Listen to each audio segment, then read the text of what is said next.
The following is a conversation with David Buss, evolutionary psychologist at UT Austin, researching human sex differences in mate selection. He's considered one of the founders of evolutionary psychology and has authored many exciting and challenging books, including The Evolution of Desire, Strategies of Human Mating, Bad Men, The Hidden Roots of Sexual Deception, Harassment, and Assault, and The Murderer Next Door, Why the Mind is Designed to Kill. We talk a lot about sex, dating, relationships, and love. I take these, at times controversial topics, very seriously, but I also try to inject humor and ridiculousness throughout this conversation, and all conversations I do. Please do not mistake my silliness for a lack of seriousness, and my seriousness for a lack of silliness. And above all, do not mistake my suit and tie or my PhD as a sign of intelligence or wisdom. I barely know what I'm talking about on most days. I'm simply curious and hoping to understand, the way a child does, what the heck is going on in this weird and wonderful civilization of ours. If I say something stupid, as I often do, I promise to learn and to improve. As Mark Twain said, I do not want my schooling to interfere with my education. Open-minded curiosity, I think, is the best guide for a proper and fun lifelong education. And now, a quick few second mention of each sponsor. Check them out in the description. It's the best way to support this podcast. We got Notion for startups, ExpressVPN for privacy, Roka for style, Onnit for supplements, and Indeed for hiring. Choose wisely, my friends. And now, onto the full ad reads. As always, no ads in the middle. I try to make this interesting, but if you skip them, please still check out our sponsors. I enjoy their stuff. Maybe you will too. This show is brought to you by Notion, a note-taking and team collaboration tool. It combines note-taking, document sharing, wikis, project management, and much more into one space that's simple, powerful, and beautifully designed. A lot of people care a lot about note-taking and talk to me a lot about it. You know, I started back in the old school days of Emacs and Vim. Emacs was my weapon of choice. But now in the modern day, in the 21st century, you got to be using the best tools for note-taking. Way better, way fancier than the old school Emacs. Although, I should say Emacs still has a purpose. And what everybody recommends, what all the cool kids recommend, if you look at like what the top recommendation is for note-taking, is going to be Notion. Now, Notion also wants me to tell you not just about their note-taking, but the fact that it's awesome for startups. It's like a operating system, as they say, for running every aspect of the company as it grows. Notion is running a special offer just for startups. You get up to $1,000 off of Notion's team plan by going to notion.com/startups. To give you a sense, that's almost a year of free Notion for a team of 10. Go to notion.com/startups. That's notion.com/startups. This show is also brought to you by ExpressVPN. I've used them for many years to protect my privacy on the internet. There's 3 things I want to tell you about. 1, ISPs still track your data even if you go to all kinds of shady websites using incognito mode. And I know you well. I know you do that kind of thing. You dirty dog, you. The second thing you should know about is you can change geographic locations for shows like Netflix and Hulu, all that kind of stuff. That's useful. My favorite thing is that the thing just works super fast, which is what you would want from a good VPN. It works fast, works on any device, any operating system.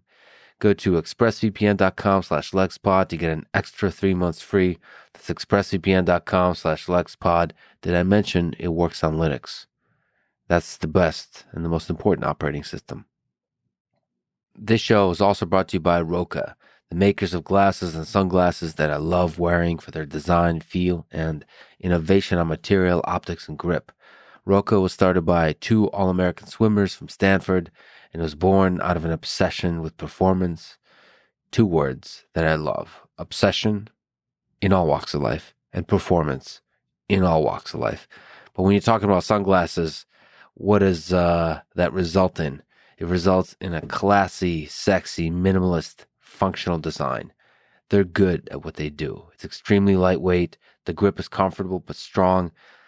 I run in them all the time. You're talking about in the Austin heat, in the Boston cold. It works. It looks good. Check them out for both prescription glasses and sunglasses at Roka.com and enter code LEX to save 20% off your first order. That's Roka.com and enter code LEX. This episode is brought to you by Onnit, a nutrition, supplement, and fitness company. They make Alpha Brain, you may have heard of that, which is a nootropic that helps support memory, mental speed, and focus. I do deep work sessions. You should read Cal Newport's Deep Work book to understand what that means.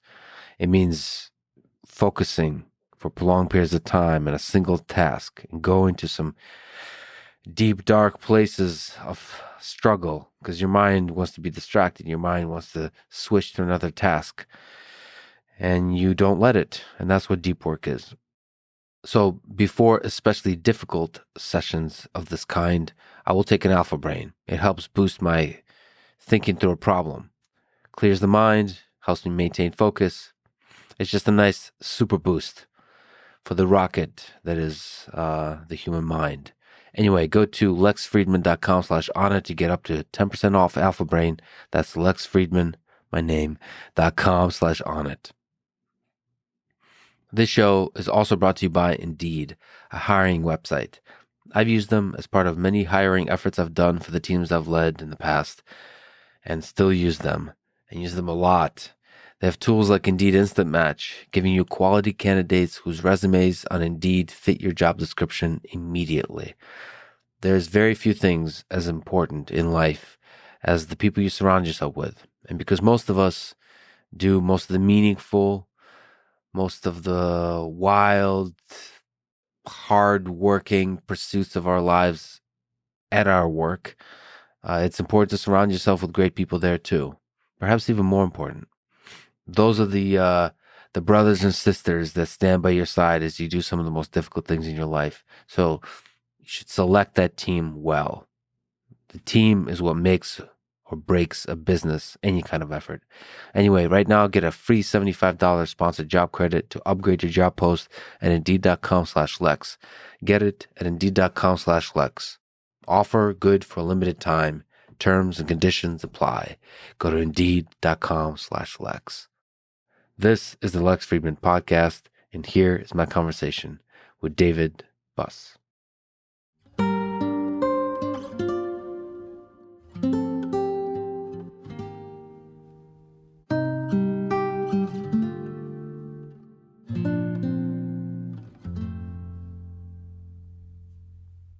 What is more important in the history of the development of human civilization, sex or violence? So mating strategies or military strategies? Oh, well, both are important. I mean, first of all, humans are a sexually reproducing species, and so everything has to go through sex. So in our mating psychology has to be very rich and complex because to succeed, for us to be here now, all of our ancestors in an unbroken chain have had to succeed in selecting a fertile mate, attracting that mate, be mutually chosen by that mate, stay together long enough, do all the sexual things you need to do to reproduce, have the kids survive, etc. So everything has to go through mating. And in that sense, I think it's, survival is really only a means to an end, if you will. So sex has got to be important, and humans have a very rich, evolved sexual psychology and evolved mating psychology. Okay, but I wouldn't minimize the importance of violence either. There's a ton of evidence that humans evolved in the context of small groups and with a fair amount of small group warfare, so intertribal warfare. And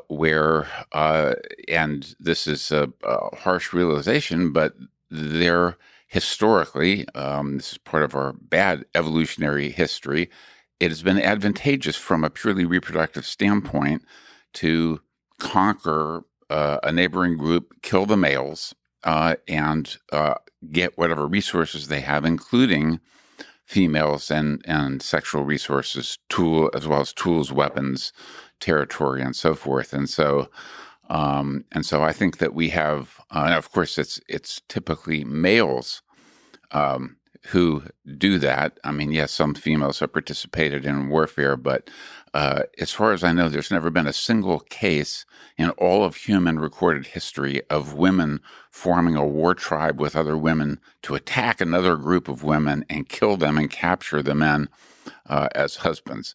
But this phenomenon is common in the ethnographic record and small group studies.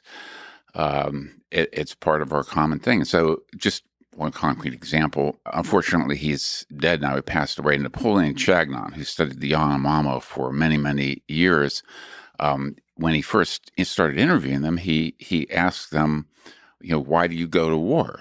And they said, well, to capture women, of course. But it's the only sensible reason. And they said, why does your culture go to war, or however they phrased it? And he said, well, we go to war to spread democracy and ideas and everything. They basically fell off their logs laughing at such a stupid reason, because why risk your life for anything other than women? Now, of course, it's more complex than that, because some go to war for reputational reasons. They say if we don't retaliate, because we've been attacked and they've stolen 3 of our women, if we don't retaliate, then we will get a reputation as exploitable, and then other groups will start to attack us as well. And so they get into these cycles of, like the Hatfields and McCoys of attacks, counterattacks, retribution, and part of it is reputation management. So that's between groups, and I think that's been the primary source of violence, but not the only source. So there's also within group conflict, and so many ethnographies, many traditional societies have things. Some of them are ritualized, like wrestling matches, or in the Yanomamo they have these, or used to, these chest pounding duels, so if we're in this match, you challenge me and I have to, of course. So chest pounding duel. I like this. Yeah. So it's not, you're not hitting each other. it's like peacocking. You really. Oh no, you're hitting each other. Oh, sorry. Yeah. So yeah. They get 20 paces away and they run up and you punch the other guy in the chest, and he has to basically stand there. And then he does the same and to everything. You. Oh wow. And then it's basically last man standing. I suppose that's better than the face. That's an interesting decision with the chest. Yeah. I mean, I'm sure if you get good at that kind of thing, you could start breaking ribs. Yeah. And you can get loose about the rules of where exactly in the chest you can hit. And there's that guy who's always known for hitting not exactly in the chest, accidentally missing. right. The Mike Tyson of exactly eating your ear off.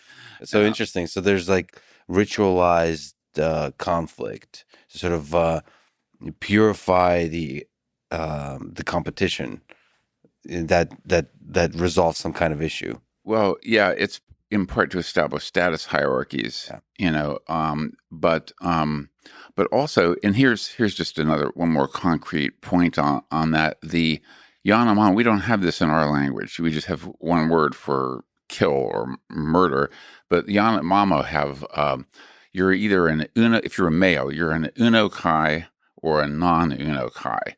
The non-Unokai are men who have not killed. If you're an Unokai, that means you have killed someone. And the Unokai among the Yanomamo historically had higher status and more wives. So they're a polygynous society, which has been true of something like 83 to 85% of traditional societies.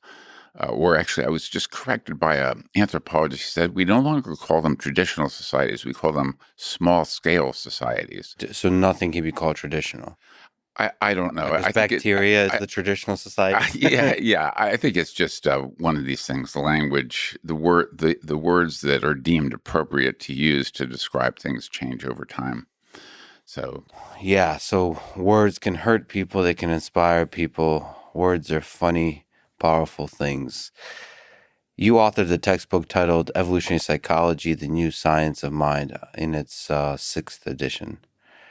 What is the magic ingredient that gave birth to Homo sapiens, do you think? Is it fire, cooking, ability to collaborate, share Oh, ideas, ability to contemplate our own mortality, all that kind of stuff? yeah. Well, I think it's hard to isolate one factor. I know you've had Richard Wrangham on this Yeah. podcast. It was a wonderful, wonderful interview, and he used to be a colleague of mine when I was a professor at Michigan, and I've stayed in touch with him on and off. He's a brilliant, brilliant guy, and he thinks fire and cooking have been one of the key things. But I think it's hard to isolate. I would trace at least part of our uniqueness to the uniqueness of our mating system. So we have in mating, unlike chimpanzees, who are our closest primate relative, and of which Richard Wrangham is a world's expert, but they have basically no long-term pair bonded mating. Okay, female comes into estrus, all the mating, all the sex happens. Most of the sex happens during that window. But humans have evolved long-term pair bonded mating. And it's only one mating strategy, but it's a really important one. And then you have with that male parental care. So basically, again, you go back to chimps, and chimps with whom we share more than 98% of our DNA, the males don't do anything. So they inseminate the females, but then when the kids are born, they basically don't do much of anything in terms of provisioning and so forth. But human males do. We invest in the modern environment, could be decades, especially with the boomerang kids and everything. But we're not all males do, but compared to the vast majority of mammals, we are a very heavy male parental investment species. Could you, if it's okay, and I'll ask you a bunch of dumb, basic questions because those are fun. Could you define mating here? Is mating referred to the series of sexual acts that lead to reproduction? Does it include like dating and love and camaraderie, loyalty, all those things? Yes, Yes. When I first started studying it, I don't. It's when I first started studying it, I looked for the right term, and obviously, it's much broader than sex. So by mating, I include things like mate selection, mate preferences, mate attraction, mate retention, mate poaching, mate expulsion. So Mate poaching, that sounds fun. So Yeah. the game theoretic strategy of mate selection is primary what mating is about, or do you include the long term once you agree that you're going to stick this out for a while and have multiple children? Is that also mating? Yes, I include that as well. So it's a broad category, broad definition, and absolutely includes the emotion of love. And of course, there are many different types of love: brotherly love parents for children. But love, I think, and this is one of the shifts in the social sciences. So when I was an undergraduate, for example, I was taught that love is this invention by some Caucasian European poets a couple hundred years ago. And it turns out that's not the case. So there's been extensive cross-cultural evidence now that that people, not every person in all cultures, of course, but some people in all cultures experience this emotion that we call love. And for the word love, are we going to in this conversation try to stick to sort of romantic love for the meaning of the word love? Well, that's a great question, but it's pretty well established that there are these different phases of love. So there's this infatuation phase where our psychology, we get obsessional thoughts. It's hard to focus on work when we're not with the person. We're thinking about the other person constantly.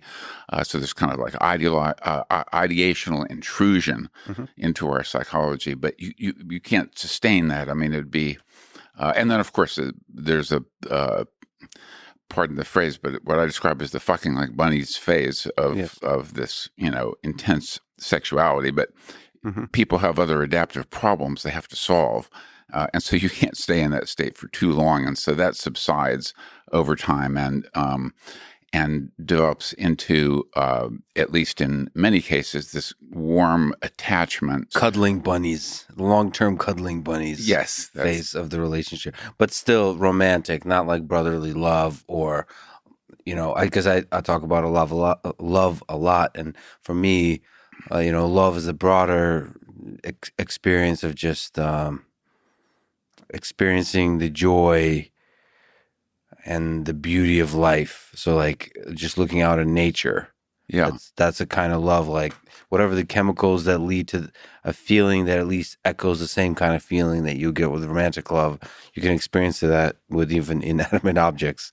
That sounds weird to say, but just a gratitude and appreciation, not in some kind of weird Zen way, but just in a very human way. Just it feels good to be alive, kind of feeling. Yeah. I guess I would. I mean, that's an interesting thought. I hadn't thought about that. I guess I would use other terms to describe that. So, like the term awe, for example, when you see a beautiful sunset, that's why I kind of started out by saying I think there are different types of love, and I'm focusing on the mating type. And we'll talk about that. But so, yeah, there is a sense of beauty and there's a sense of sexual appeal. Maybe that's a good, and those intersect in fascinating ways. We'll talk about that. Okay. We'll talk about all of that. But you're saying mating strategies, now that we've kind of placed ourselves what we mean by mating strategies is one of the cool features that made humans what they are. One of the initial inventions is the weird and wonderful ways that we mate. Yeah, and I mean, if you go to even things like how we compete for mates, and this is another kind of strange, for some people, angle on it, but mating is inherently a competitive process in that desirable mates are in scarce supply relative to the numbers of people who want them. And so even post-mating, after mate selection, mate attraction, and mutual mate choice, desirable mate, that's why there's mate poaching. Mate poaching is one of the strategies that we in my lab with David Schmidt have studied.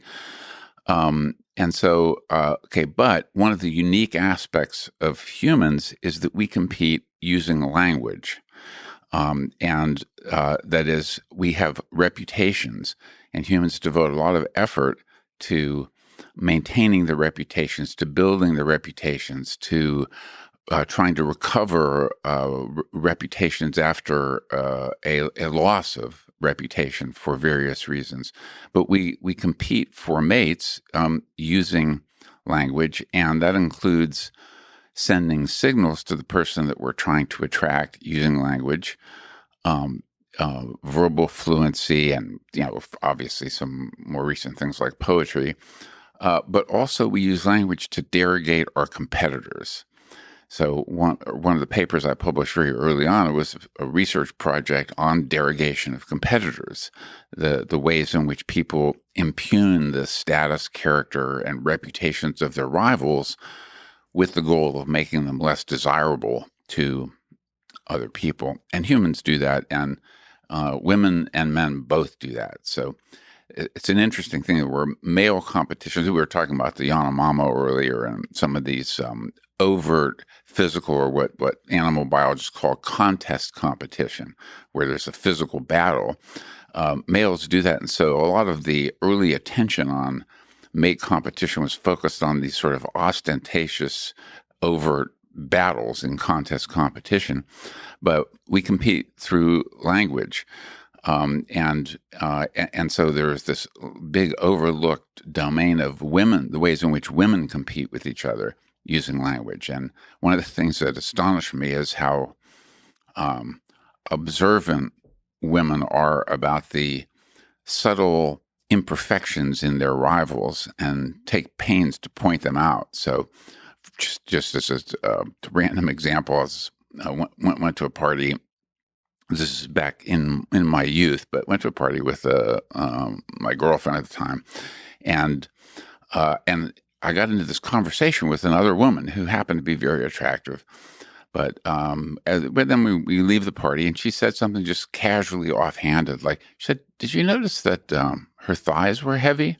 Mm-hmm. And I hadn't. But next time I saw her, this other woman, I found my attention being drawn to check out her thigh. Well, and originally it puzzled me why women would derogate other women on appearance. Well, they do it, of course, because men prioritize appearance. But I thought, well, the man can see the woman directly with his own eyes. Why would verbal input alter his perceptions of how attractive he was? And I think that part of it is, I think there are actually two quick answers to that. One is the attentional one. So our attentional field, Sure. when they draw attention to it, those what could be very small deviations from perfect symmetry or whatever they are become magnified in our attentional field. But the other is that who we have as a mate is also a reflection of our own status. You saw this in a kind of overt and way in the last presidential, not the last, the 2016 presidential election, where Donald Trump was saying, this was when he was in competition with Ted Cruz, I think, in the primary. He said, "Look at my wife. Look at Ted Cruz's wife." And he really impugned the appearance of Ted Cruz's wife. So using language, you can alter the dynamics of the social hierarchy, the status hierarchy, sorry. So like you can change the values subtly, or if you have a large platform, in big ways. You can move things around just with your words. Yeah, that's right. Right. Which is fascinating with humans. Yeah. Because it's all socially constructed anyway. So this, the question I have is, you said the interesting thing about mating strategies is there's a small pool of desirable mates. And what the word desirable means is socially defined almost on purpose to make sure the pool always stays small. I would have a couple thoughts on that. It's an interesting set of issues you raise. Okay, one is that I think we have evolved adaptations. Part of our psychology is to detect differences, and so this is why, like a Martian or an alien coming down, they might look at humans and say, "Boy, they all look alike." As one, just like we look at zebras or whatever, and we think they all look alike. But what's important in decision making, especially in the mating domain or even friendship domain or coalitional selection domain, is the differences. And so I noticed this, just a concrete example of this. I was sitting around, this is again ages ago, watching a something like a Miss America beauty contest, and people in there with a bunch of other people, and they were saying, "Boy, did you see Miss North Carolina? What a dog!" And so this is astonishing. And so here are like 50 contestants who are selected as the most attractive in their state, presumably. Although they claim it's based on talent, but we notice the differences, and this is why I would push back a little bit on the term socially constructed, because I think it's there are many different meanings of that phrase, and one meaning that some people have, one connotation, is that it's arbitrary, and I don't think it's arbitrary. So this has been another shift in understanding standards of beauty, where it used to be believed in the social sciences, you can't judge a book by its cover. Beauty is only skin deep. Don't judge people on the superficial characteristics. But in fact, physical appearance provides a wealth of information about the health status of someone, in the case of males, their physical formidability, and we have formidability assessment adaptations, and then fertility as well. So there are a very predictable set of cues to fertility that have evolved to be part of our standards of attractiveness, and they're not arbitrary. There are some culturally arbitrary ones. So like you go to the Maori in New Zealand, for example, and they find tattoos on their lips to be very attractive. So there are some culturally arbitrary things, but standards of beauty like cues to youth, cues to health. In women, clear skin, full lips, clear eyes, lustrous hair, a small waist hip ratio, that is circumference of the waist relative to the hips, is a cue to youth and fertility, and a cue to health. Symmetrical features. So we are a bilaterally symmetrical species, but we all have deviations from perfect symmetry that are due to different things: mutation, load, environmental insults, diseases during development, and so forth. All right. But that's kind of deeply biological. Like there's cues that indicate something that is biologically true about a particular human. So we'll talk about both men and women. So we're now talking about what men want in the mating strategies when they look at women. So you're saying small waist to hip ratio. Right. How much of that is our deep biological past, on top of which we can build all kinds of different standards of beauty? So, we have many things going on in our brain. Our value of other humans in selecting a mate might incorporate a lot more variables as we get into the 21st century. So how quickly does our valuation of a mate evolve relative to the evolution of the human species? They're using evolve in the sense of culturally evolve? And then relative to biologically evolve. Yeah. I think that there are some things that are biologically evolved, some standards of attractiveness. And there are some of the things that I mentioned. So in male evaluation of females, let me back up and just say, what is the underlying logic? Why would we have standards of attractiveness? So here's the interesting thing, and this gets back to your earlier question about what is unique to humans, or what distinguishes us, or what set us off on the path that we did, is chimpanzee males do not have any difficulty figuring out when a female is fertile.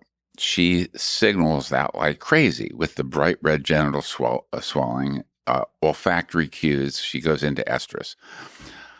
In humans, we have, and this was actually a third thing that I wanted to add earlier, we have concealed ovulation, relatively concealed ovulation, which is remarkable given how close we are primatologically to chimpanzees. And so there's a little bit of evidence that there are subtle changes that occur when women ovulate, women not on hormonal contraceptives. But it's mostly concealed. But it is largely concealed. Do you think that's a feature or a bug? In did we evolve that? Is that a cool a powerful invention for the human species? I think it's an adaptation in women, that women have evolved concealed ovulation, and I think it's a feature, not a bug.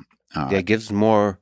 Would it give more power for women to select a mate? There are a couple different hypotheses about it, but the one that I think is most plausible is that, if again comparing it to chimps, female goes into estrus. The male just has to try to monopolize her while she's in that estrus phase, and then they basically ignore the females after that.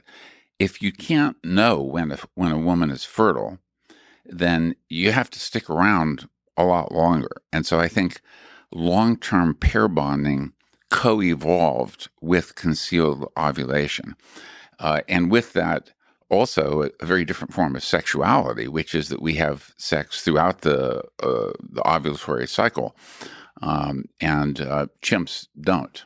There's a little bit of mating, a little bit of sex toward the edges of the estrus cycle, but very little. So that actually makes mating a more fundamental part of interaction between humans than it does for chimps. So meaning like year round, every day, we're constantly selecting mates in terms of biologically speaking. So what else? What else do men want Today in the 21st century versus in the caveman days? A wonderful question. To answer it, though, I have to distinguish between long-term mating and short-term mating. And in long-term mating, it gets very complicated. So as a that's one way to put it. Yeah.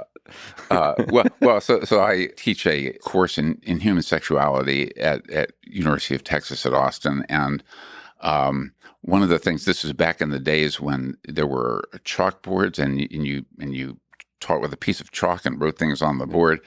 And what I would do is I would ask the class, I'd teach this large class, 1 to 200. I'd say, what do women want? Tell me what all the things women want in a long-term mate. Mm-hmm. And so I would start at one end of the blackboard. There were like 5 blackboards. And they say, well, I want a mate who's kind, who's understanding, who's intelligent, who's healthy, who's got a good sense of humor, who shares my values. And I just go and I fill up 5 blackboards and then run out of space. Mm-hmm. And so first, this large number of characteristics that people want, and then specific magnitudes of those characteristics or amounts. So I say, you want a mate who's, say, generous with their resources. And they say, yes, I want a mate who's generous with their resources. So I said, so like a guy who, this is in women's mate selection, a guy who at the end of every month gets his paycheck and gives it to the local wino on the drag. And I said, well, no, not that generous. Yeah. Okay, generous toward me, right. not indiscriminately generous. And so you want a mate who's ambitious, who's a hard worker. Yes, but not a workaholic, And so and so then you get to interactions among different characteristics. So there's a lot of characteristics, a lot of variables in this very complex optimization problem for women. Yes. That's right. And more so for women than for men. So and then I turn to the men and I say, well, what do men want? And then I run out of space after about a blackboard and a half because they can't think of anything else. So the women... I think there's a lot of explanations for that. Besides the lack of the number of variables, it's also, I mean, that's interesting. So what's the difference between the variables? So on the men's side, what are the variables? Well, in long-term mate selection, there's a lot of overlap. Sure. Okay. So things like intelligence, good health, sense of humor, an agreeable personality, someone who's not too neurotic or moody or emotionally volatile. But there are key differences as well. And the differences stem from, they basically fall on the delimited number of domains. So for men, it's physical attractiveness, physical appearance, and youth are the 2 real big ones. Okay, men prioritize those more than women do. And so that's why you have phenomena such as this quote, love at first sight, where sometimes men can walk into a party and they see a woman across the room and they say, that I'm going to marry that woman. That's the woman for me. Women very rarely do that. Now, most men don't do that either, but men are much more inclined to fall in love at first sight. That's because they prioritize physical appearance. Why? Because physical appearance provides this wealth of information about a woman's fertility status. And this is from an evolutionary perspective, from a purely reproductive perspective. In a business school, they would call it job 1. Job 1 is you have to select a fertile mate. So those who, in our evolutionary past, who selected infertile mates, so postmenopausal women, for example, did not become our ancestors. So we are all the descendants of this long and unbroken chain of ancestors all of whom succeeded in selecting a fertile mate. But fertility cannot be observed directly. It can use some cues. Exactly. And there are cues that are probabilistically related to this underlying quality of fertility that we can't observe directly. And we're doing that computation in our heads. What about men? What do men want for short-term mating? Well, so for short-term mating, for both sexes, physical appearance looms very large. So women physical attractiveness and appearance, they're important for women in long-term mate selection. So I don't want mislead anyone on that. They're just not as important as they are for men. And so a lot of characteristics come for women before physical appearance, physical attractiveness. So if we switch to women, what do women want? They want also physical appearance for short-term mating, Yeah. physical attractiveness. What else? Some cues that represent physical attractiveness that maybe represent health. I'm learning a lot here. Yeah. Well, but you're also asking a very interesting question about what is controversial within the evolutionary psychology field, right, and not totally resolved. So that's why you're on the 6th edition of the book, and there could be a lot more editions coming. Yeah, I revise it every 4 years or so because there's 4 years of new, interesting work, and so it deserves updating. But the traditional, I should say, answer to your question is that women go for good genes, cues to good genes in the short term, and cues to resources in the long term. And this has been a hypothesis that advocated. Now, I didn't come up with this one by Steve Gangestad, a former student of mine, Marty Hazleton, Randy Thornhill, and some other very smart players in the field. And what they used as markers of good genes are things like symmetrical features and masculine features. So strong jawline, high shoulder to hip ratio, other sorts of masculine features. But I started to doubt this explanation for what women want in the short term because of some other findings. So for women, a lot of short-term mating is not one-night stand mating. But rather it's affair mating. So if you ask the question, why do women have affairs? So let's restrict the question for the moment. My colleagues would argue, well, women have affairs because they're trying to get good genes from one guy while they're getting investment from the regular partner, the husband. Okay, but the problem is that when women have affairs, 70+% tend to fall in love with or become attached to their affair partner. Now, sorry, what percentage? 70? Yeah, 70%. Some large majority. Yeah, 70% or more. In contrast to men, where it's more like 30% of men who have affairs fall in love with or become attached to their affair partner. So, but from a design perspective, an engineering perspective, if you will, that's a disastrous thing if you're just trying to get good genes. So you're trying to retain the investment of one guy while getting good genes surreptitiously from this, guy who presumably has more. Falling in love with them, becoming attached, that's not a feature you want. Yeah, it's bad engineering. Yeah, exactly. It's bad engineering. And so I developed an alternative hypothesis that I call the mate switching hypothesis, which is that affairs are one way in which women divest themselves of a cost-inflicting partner or a partner who things aren't working out well with, and it's a way to either transition back into the mating market or to trade up in the mating market. So these are probably the two leading hypotheses about why women have affairs, and I am putting my money on the mate switching hypothesis. My esteemed colleagues are putting their money on the good genes hypothesis, but I think the evidence for the good genes hypothesis is starting to look shakier than initially. Well, this is a heated proposed. debate. I mean, mate switching sounds like so from a game theory perspective, from an engineering perspective, it seems to make a lot more sense, unless you put a lot of value in lifelong, sort of in the long-term mating, some kind of value in the lifelong singular relationship, like monogamy. Yeah. And And maybe we do psychologically. Maybe there's a big evolutionary advantage to that. And we do, but we also know that divorce is, and breakups are also common and occur in all cultures. So, Yeah.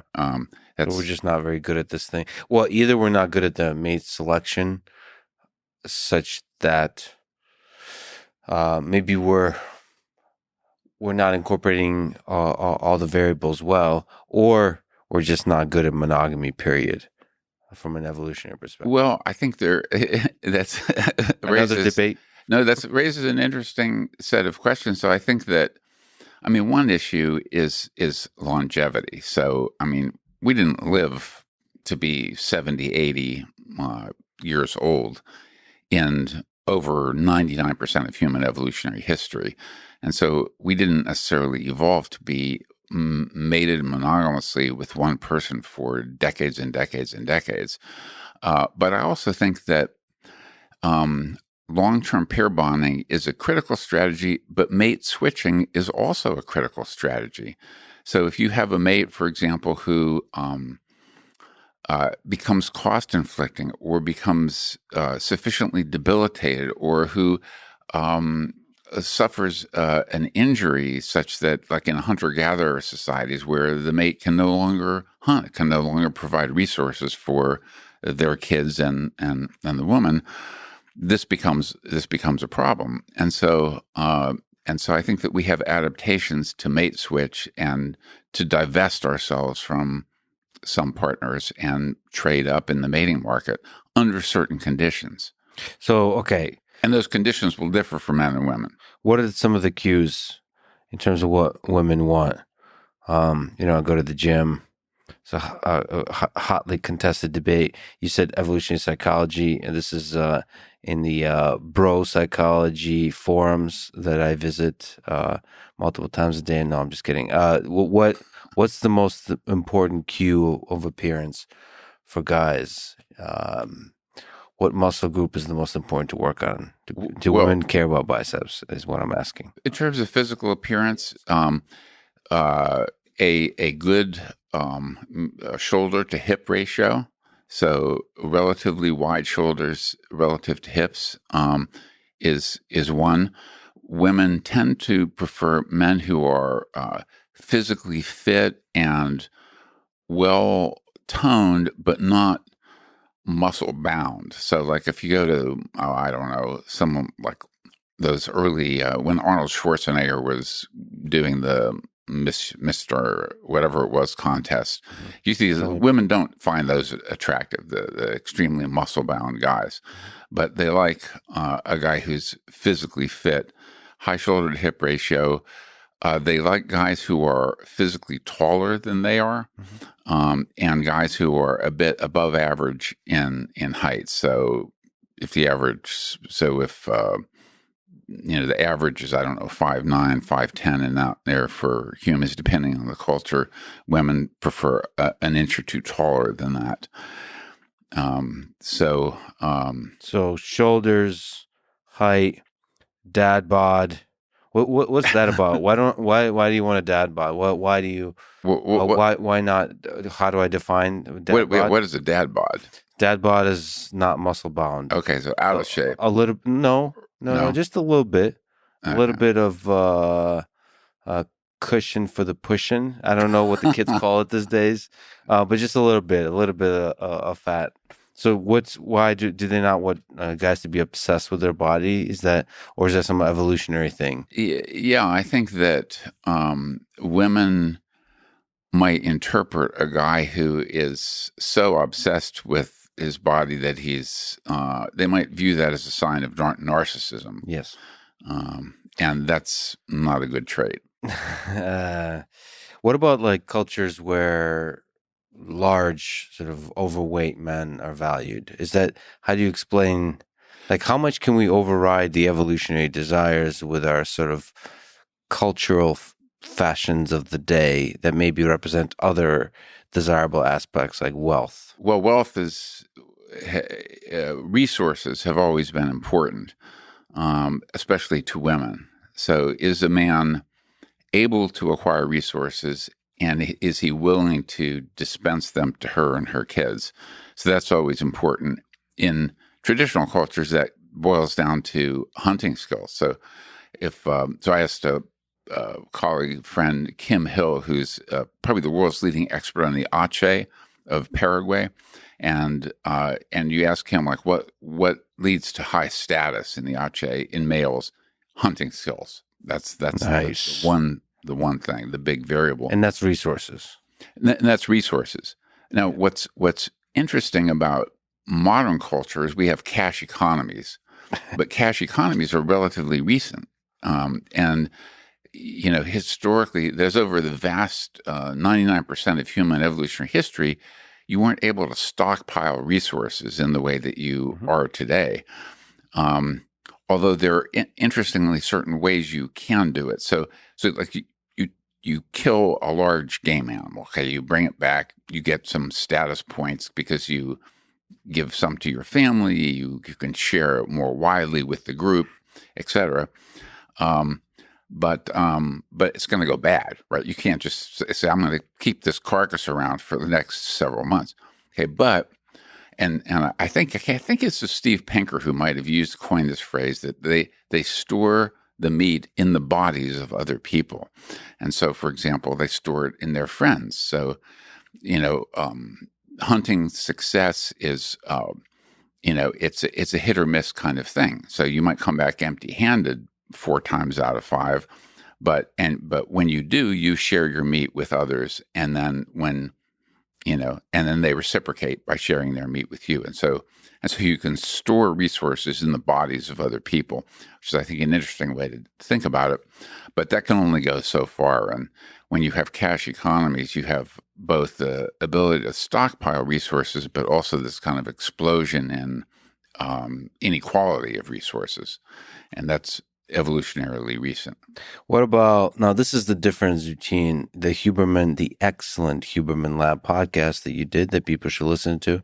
He is a brilliant scientist, a sort of a rigorous analyst of what is true in the scientific community, also helps you with great advice on how to live.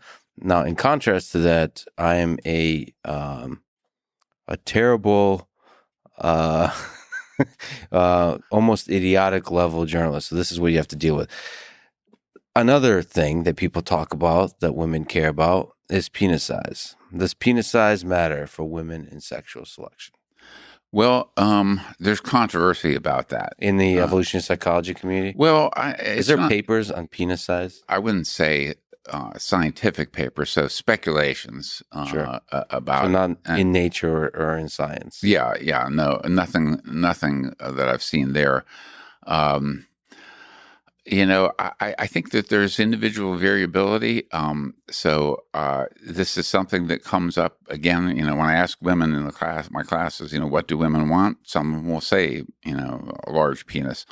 But I think there's variability in that preference, and it also might depend in part on the variability in the woman's anatomy.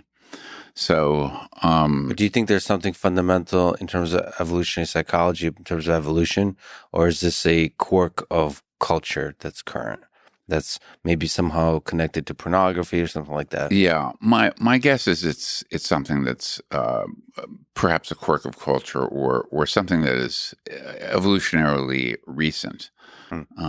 But I don't know. I mean, it's a topic that hasn't been explored much. I've never done work on it, and somebody should do a PhD. Some archaeologist should do a PhD on the history of human civilization and its valuation of penis size and the correlation of penis size to the value of the male. Okay, moving on. Another absurd question in terms of what men want. Again, definitely not a Huberman Lab podcast question. Why do men, let's say a large fraction of men, love boobs? Well, I think that you're one of the most cited evolutionary psychologists, and this is what you signed up for, these kinds of questions. Questions like this, yeah. Well, so again, this is something I haven't studied directly, but scientifically. Yes, yes. But yeah, there's been some work on that, and it's Another cultural quirk, perhaps? no, I don't think it's a cultural quirk, because I think it's the shape that matters a lot, because shape is going to be a cue to fertility, and so one of the things that humans are attracted to in the opposite sex is sexually dimorphic features, and breasts are a sexually dimorphic feature. What's and dimorphic mean? Difference in morphology between males and females. Got it. Di meaning to morphic morphology. And women don't develop breasts until puberty or post puberty. So as a sexually dimorphic characteristic, we tend to be attracted to that. Same is true, by the way, with the waist to hip ratio that we mentioned earlier. Prior to puberty, males and females have very similar waist to hip ratios, but at puberty, there's a differential hip development and fat deposition that creates a sexual dimorphism with respect to waist hip ratio. And so again, men are attracted to this waist hip ratio. No man consciously says that. They find this woman more attractive than that woman. They don't think, she has a waist hip ratio of 0.70. That's exactly what I do. But anyway, most men, yes. Yes. So isn't that fascinating that we just build these entire industries of fashion and what we find beautiful around these kinds of ideas, and we just, and then not just fashion, and then we build, we have sociological tensions about whether we should care about this kind of thing or not. There's battles in that space. It's like they seem so simple. It's just the human body, and we wear clothes. First of all, that's a funny thing. Why are we wearing clothes? What's the shame aspect of covering up the body? Is that another feature, or what is that? Yeah, that's an interesting question, and I don't know. It's just like hiding ovulation. Maybe that's another hiding. Like maybe hiding is a great game theoretic thing to play with, because it can give the powerless more power by covering. Maybe. Well, I think there are a few things. So one is the sort of arbitrary features of fashion, and then the other is the aspects of fashion that attempt to magnify what is inherent in our evolved standards of beauty. Okay. So, for example, women tend to wear things that accentuate their waist-hip ratio. So, I mean, historically, those in the old days, corsets, for example, cinched the woman's waist. And you wouldn't see fashion develop in a way that made a woman seem old, unhealthy, pockmarked, signs of open sores or lesion. There are certain domains, design spaces that you wouldn't, that no culture would develop. But there are arbitrary features, but sometimes they're not entirely arbitrary, or they're arbitrary at one level of description, but not at another. So, for example, fashion tends to be linked with status. And that's why it constantly changes. The high status people start wearing a certain type of clothing. And then when the lower status people imitate them, then they have to shift to signal their status. And so I think the fashion and clothing is in part linked to status. So this is not you talking. This is me. I just want to make a statement, a profound statement, that I think yoga pants, now this is broadly speaking, but yoga pants is one of the greatest inventions in human history. There's fire and yoga, and I'm just going to leave it there. I'm a fan, and I have female friends that talk about how comfortable yoga pants are, which is what I'm referring to when I say it's one of the greatest inventions, because comfort in fashion is really, really important to me. Let me ask about sort of the sociological aspect of this. So I've talked to Mark Zuckerberg, who the Meta, who's the CEO, founder of Facebook, and now Meta, and that owns Instagram. Right, I've heard of him. Yeah, he's he holds the American flag and likes the water. anyway, so there's been criticisms of social networks and so on. And I just want to ask you about the broader question here, that there's objectification of the human body in the media, and that creates standards for young women, for young men, perhaps, but more young women. Yeah. You mentioned to the cruelty that women can have towards each other in terms of, cruelty is already a moral judgment. Just you've made a statement about the fact that women seem to point out imperfections in other women. Right. Do you think it's a problem in our modern society that we objectify each other in this way? Do you think this is a fundamental aspect of our biology that we need to suppress versus celebrate? Just like we might suppress our natural desire for violence, if such exists, in modern society. Well, a couple thoughts on that. I think it is damaging, the fact that so many images are displayed in social media, and so what I would say is that there's what's called in the field an evolutionary mismatch. So we evolved in the context of small group living, where there was mate competition, but your competitors were a small number of other potential individuals, and so people do comparisons. Okay, but now what we have is this bombardment of our visual system and our sexual psychology and our mating psychology with thousands and thousands of images that are not at all representative of who our actual competition is in the mating domain. And so I think that, and there's actually evidence on this that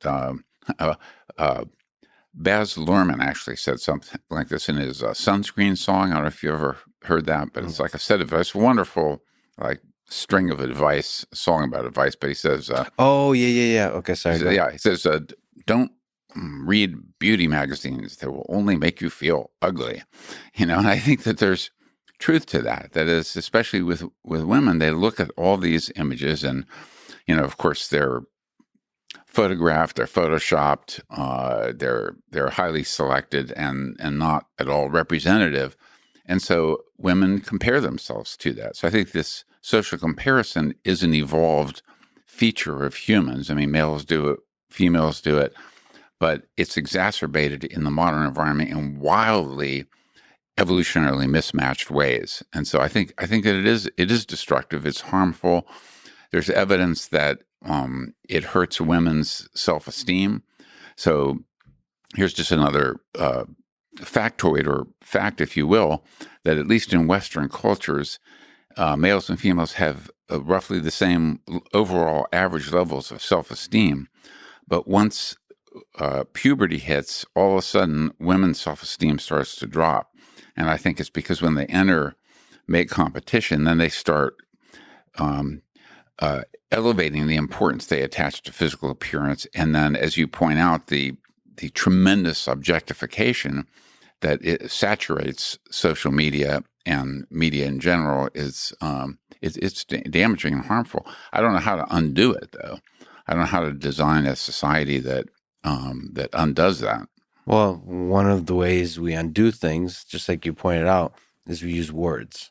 When we manipulate society, we manipulate social and status hierarchies using our words for ill, and we can do the same for good. And that's why there's a lot of clickbait articles about, Instagram, leading to a lot of suffering amongst teenage girls and all those kinds of things. I'm criticizing the clickbait nature and not the contents of the articles. But, and those articles hopefully become viral in a way that makes us rethink about how we build social networks that kind of allow us to too easily misrepresent how we look when we are quote unquote influencers, and what mental effect it has on the on young people that look up to those influencers. But I guess it's not the objectification fundamentally that's the problem. It's the inaccurate. It's the fake news. It's the fake news, misrepresentation. You still objectify the male body, the female body, but you do so while misrepresenting the actual truth. And so you're moving the average, you're moving the standard representation of what a male should look like, what a woman should look like. And the dishonesty is the problem, not the objectification. Here's just one other interesting empirical finding on that, and it has to do with another dimension that I think is harmful, and that's the thinness dimension. And so if you, and these are studies originally done by Paul Rosen, but they've been replicated, where if you ask men, okay, what is your ideal figure in a woman? And so they have these, say, 9 figures that vary from very, very thin to average to plump. Men give it the midpoint. They say the midpoint is in relative thinness or plumpness is what I value. And you ask women, what is your ideal body type for you? They give it, they say thinner, but then if you ask them, what do you think males' ideal body type is? They put it at exactly the same spot that they put their own ideal, which is thin. And so there's actually an inaccurate perception of how thin men desire women to be.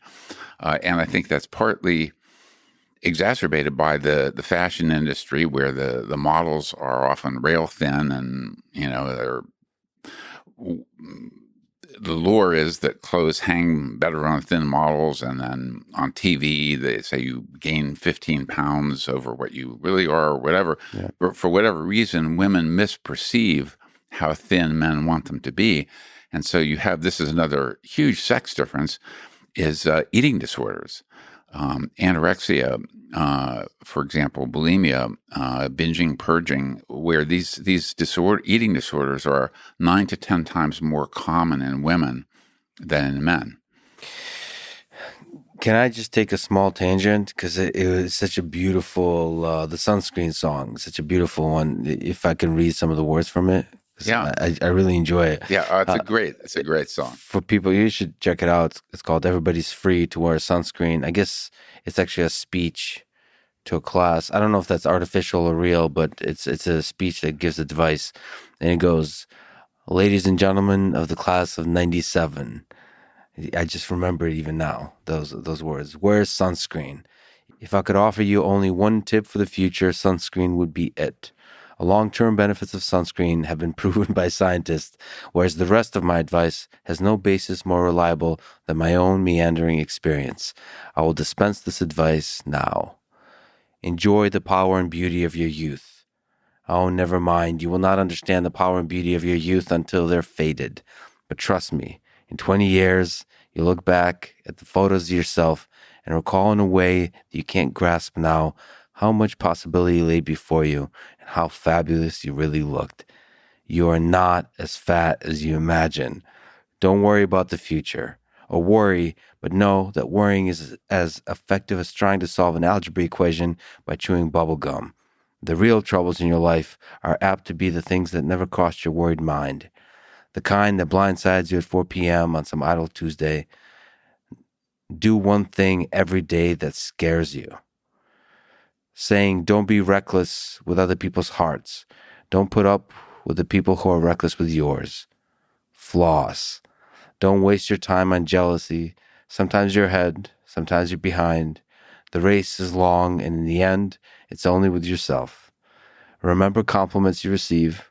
Forget the insults. If you succeed in doing this, tell me how. Keep your old love letters. Throw away your old bank statements. Stretch. Don't feel guilty if you don't know what you want to do with your life. The most interesting people I know didn't know at 22 what they wanted to do with their lives. Some of the most interesting 40-year-olds I know still don't. For me, that's true for 50, 60, and 70-year-olds, honestly. Get plenty of calcium. Be kind to your knees. You'll miss them when they're gone. Maybe you'll marry, maybe you won't. Maybe you'll have children, maybe you won't. Maybe you'll divorce at 40. Maybe you'll dance the funky chicken on your 75th wedding anniversary. Whatever you do, don't congratulate yourself too much or berate yourself either. Your choices are half chance. So are everybody else's. Enjoy your body. Use it every way you can. Don't be afraid of it or what other people think of it. It's the greatest instrument you'll ever own. Dance, even if you have nowhere to do it but in your own living room. Read the directions, even if you don't follow them. Do not read beauty magazines that will only make you feel ugly. Get to know your parents. You never know when they'll be gone for good. Be nice to your siblings. They're your best link to your past and the people most likely to stick with you in the future. Understand that friends come and go, but a precious few who should hold on. Work hard to bridge the gaps in geography and lifestyle, for as older you get, the more you need the people you knew when you were young.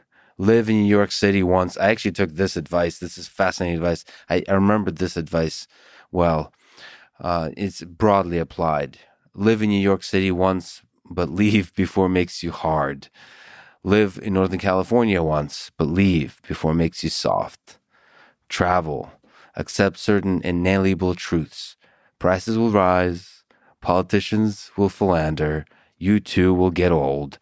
And when you do, you'll fantasize that when you were young, prices were reasonable, politicians were noble, and children respected their elders.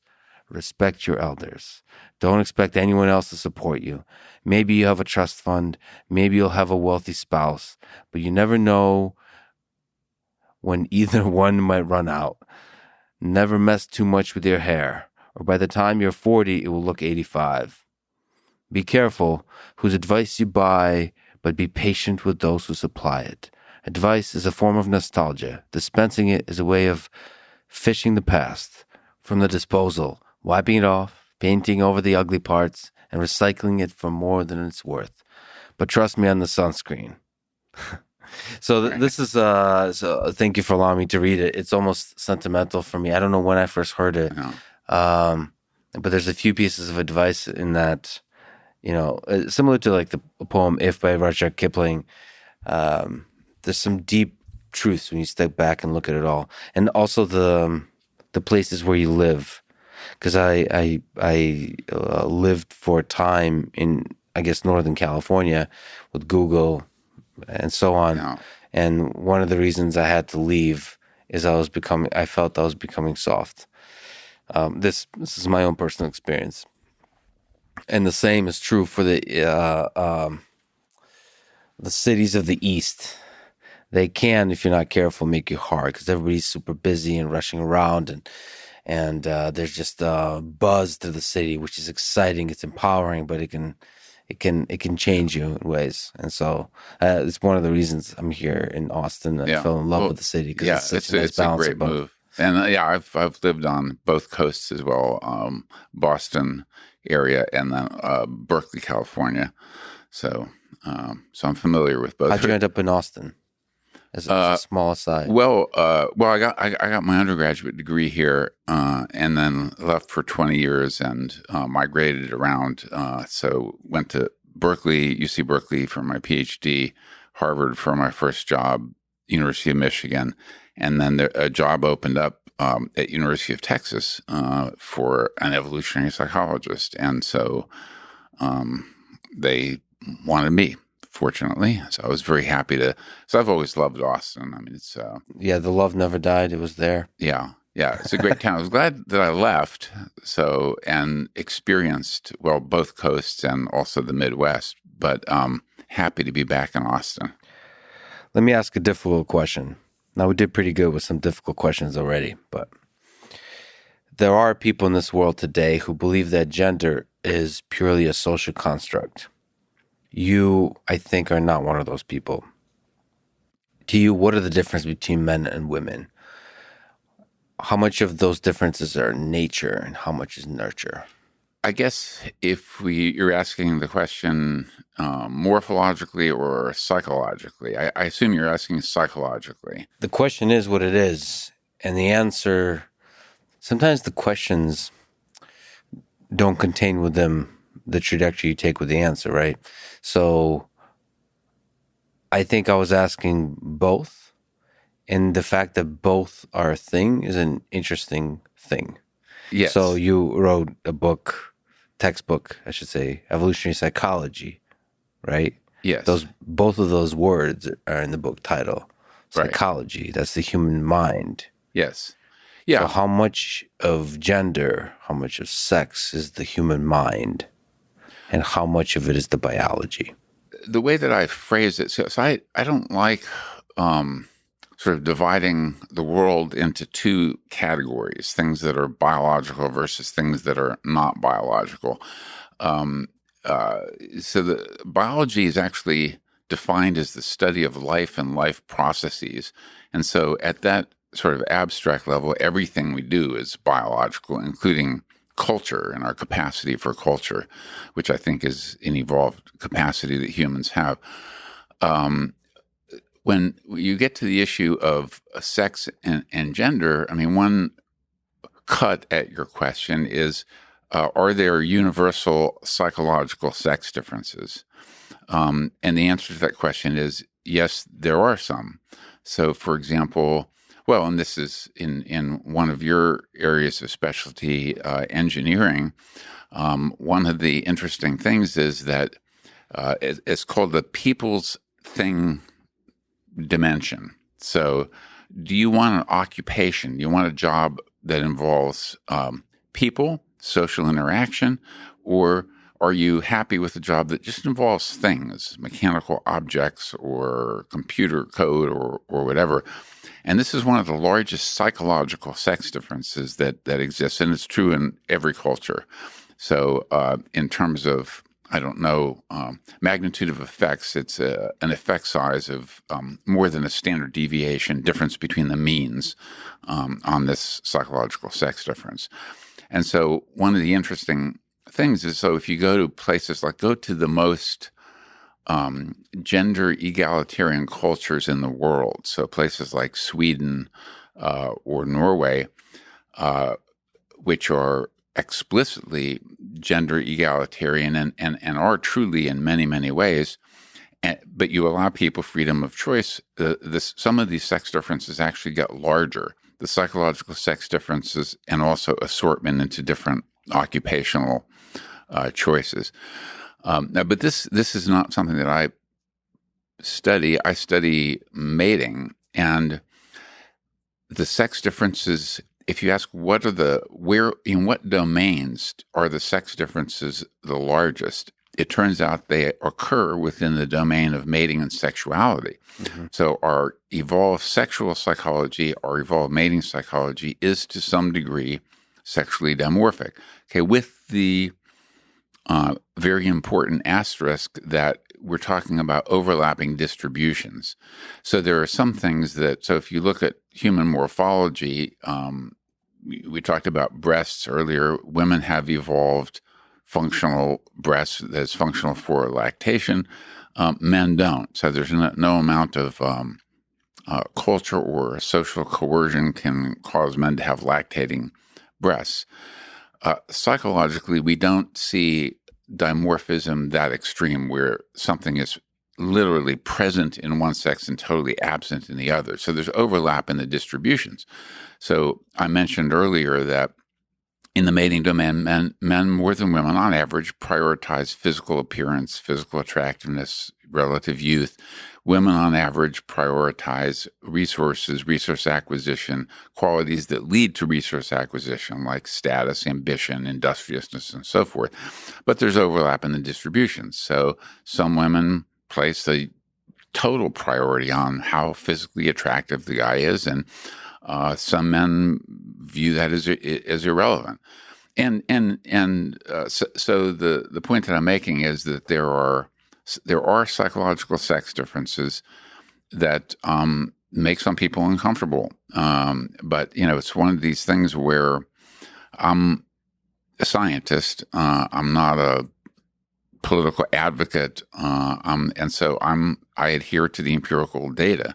Empirical data are very strong in these domains. So with respect to sex differences in the mating domain and sexuality and things we haven't even talked about, like desire for sexual variety and sex differences in the whole desire for short-term mating, huge sex differences there.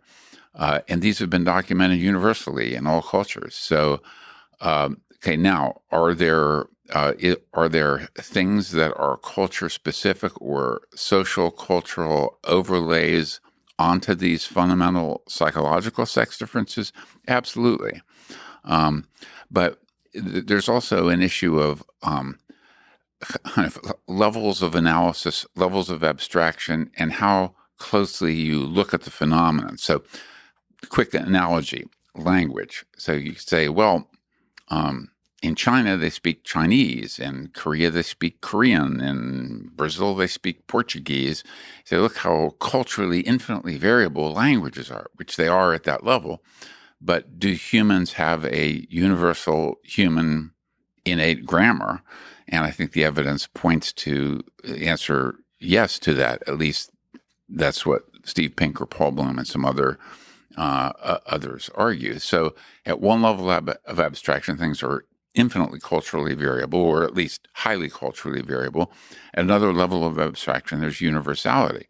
So here's one example in the mating domain of this. So Margaret Mead, who is a famous anthropologist, studied the Samoan Islanders, and she tried to argue basically for the infinite malleability of things like gender and gender roles and so forth. She said, look at this culture.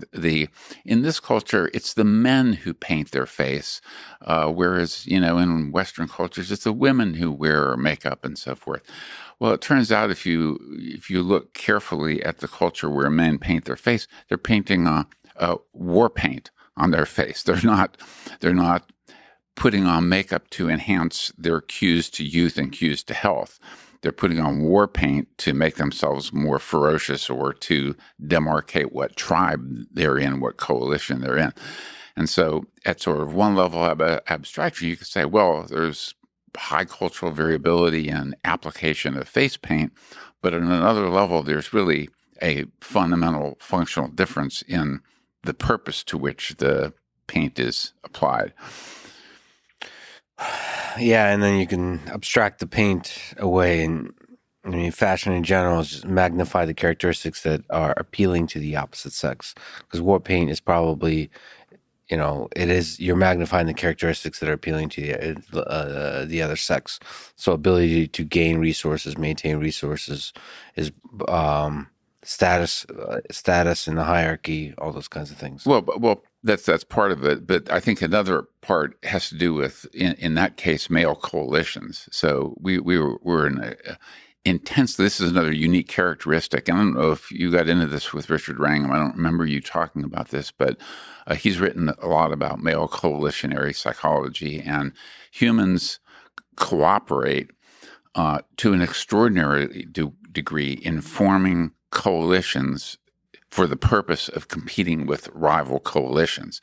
And so you even see this with, you see it in the sports arenas with team sports, where this team wears a different uniform than that team.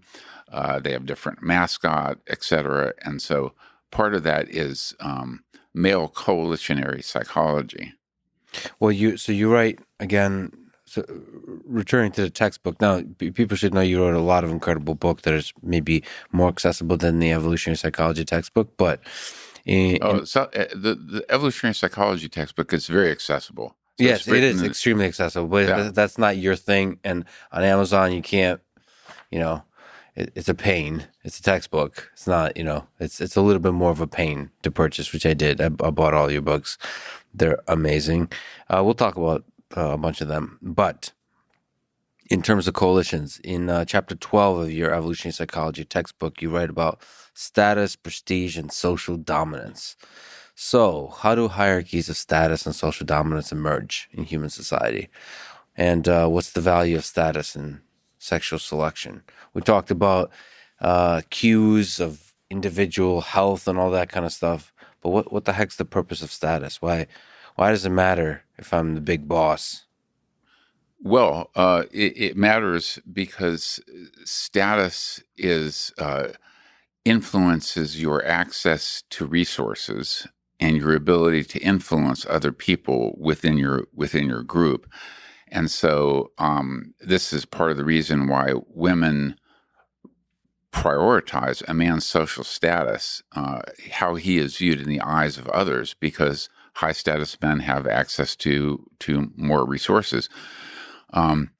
It's interesting that you ask about that, because I've just published, this is with Patrick Durkee, a former graduate student of mine. We published a couple papers on precisely this issue, where we looked at what we call human status criteria. That is, what are the things that lead to increases or decreases in status? And we did this in 14 different cultures. And we found some things that are universal, but also some things that are sex differentiated. So universal things like people value trustworthiness. They value intelligence, wisdom, knowledge. So it's even if you go across cultures, even to the small scale cultures that we alluded to earlier, there are these wise people, wise men, wise women in the culture who have people go to for advice, for wisdom. And so having a wide range of knowledge is a universal status criterion. And there's some things that are sex differentiated, and they often fall into the mating domain as well. This is where mating and status are interestingly related to each other, in that successful mating increases your status, but having high status also gives you access to more desirable mates. And so the game gets harder and harder always. So wait, so are we talking about, what are the characters? What's the role of power and wealth, those kinds of things? So you said wisdom is universal. Yeah. What about wealth and power? Yeah. Well, I guess it depends on what you mean by power. So I think of power as the ability to influence A large number of people. Yeah. So, and this is one of the interesting things about the fact that cash economies are evolutionarily very recent, in that people are like, so I guess recently, or it's about to happen, that Elon Musk is going to buy Twitter. Okay, Yeah, where they say happen.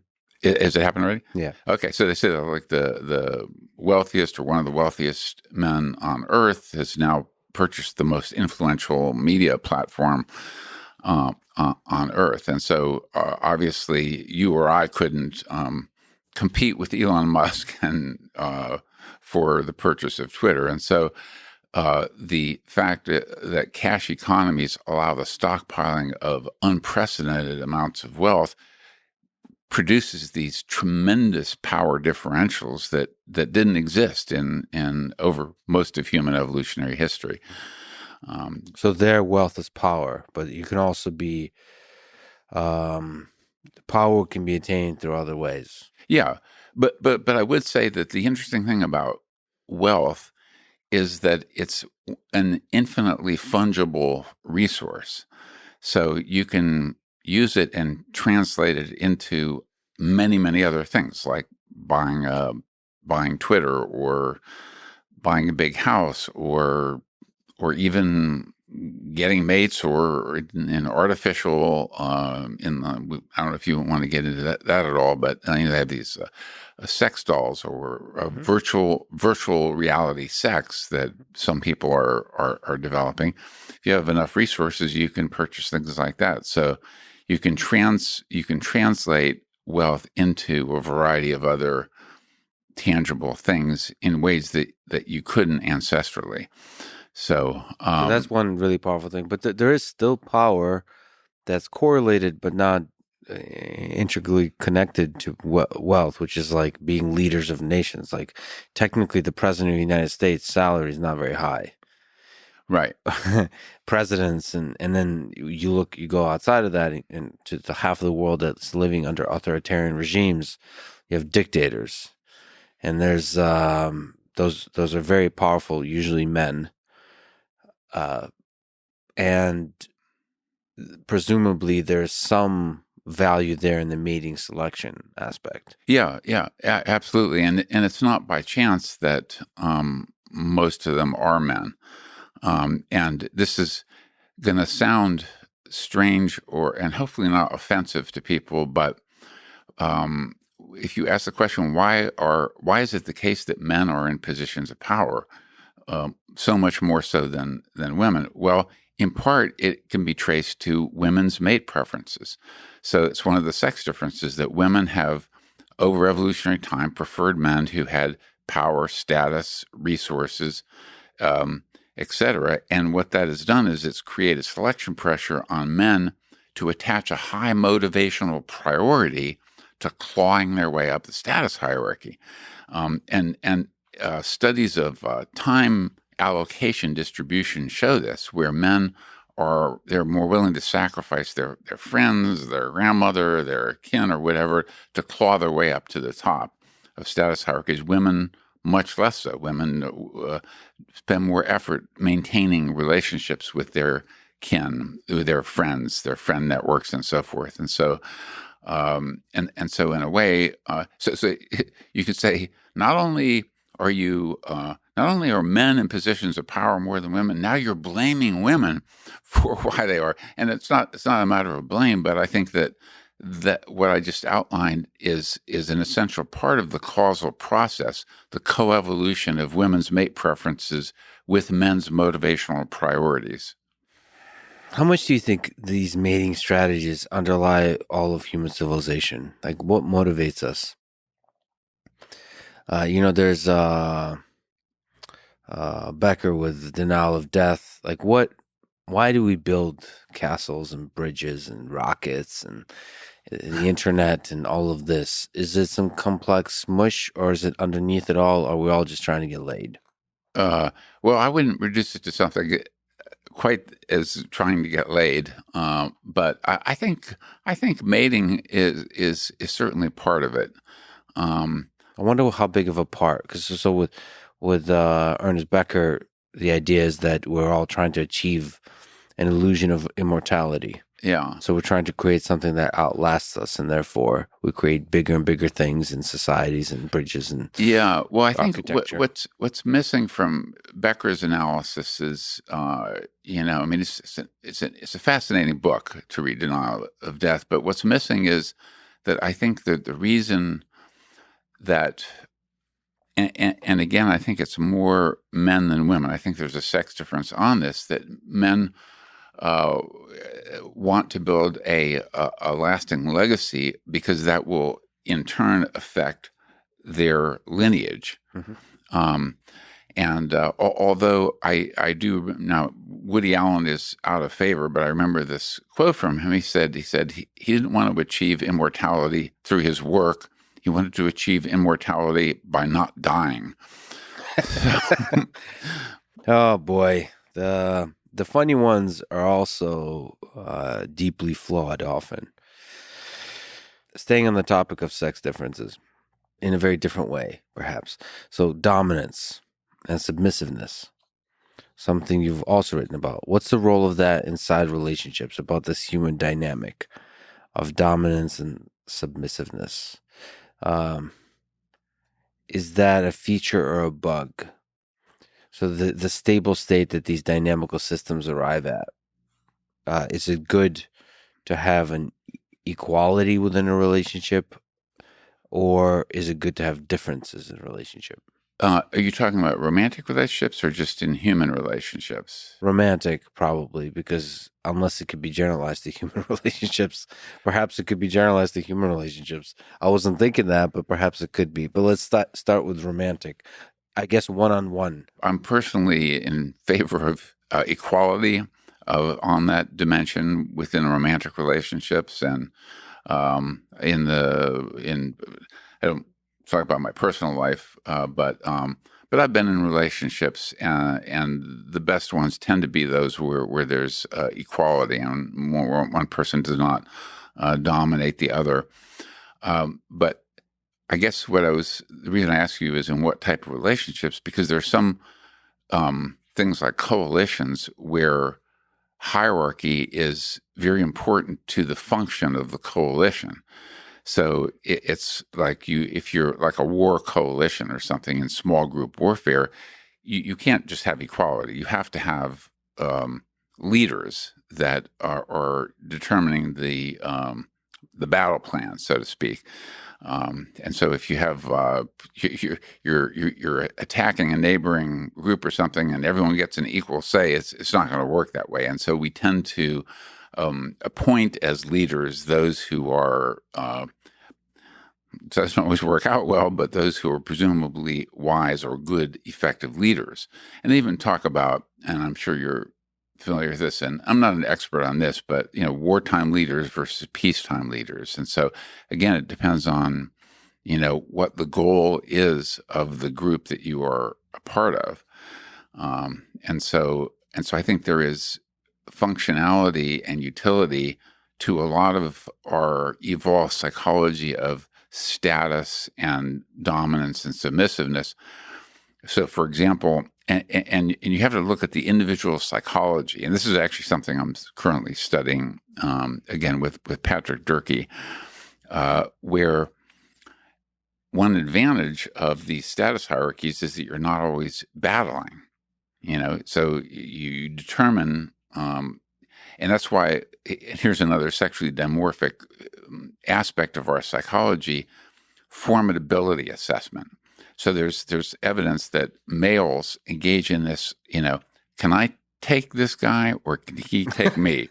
And it's like the entirety of my life. Yes, it's like a spontaneous assessment of formidability, and it also that information is critical because that means who you should not challenge or who you can challenge with impunity. So, and there's functionality to submitting as well, because you defer to someone so that you don't get vanquished and you live to see another day. So I think we actually have a very rich psychology of status hierarchies and dominance and submissiveness. So especially sort of violent conflict. Yes. But back to relationships. So maybe phrased another way. What is masculinity? What is femininity? Is there value inside a relationship for differences? You talked about mating strategies with the dating stage where you're selecting the mate, but also within, mating broadly defined as the entirety of the process. Should those differences be magnified and celebrated, or sort of suppressed?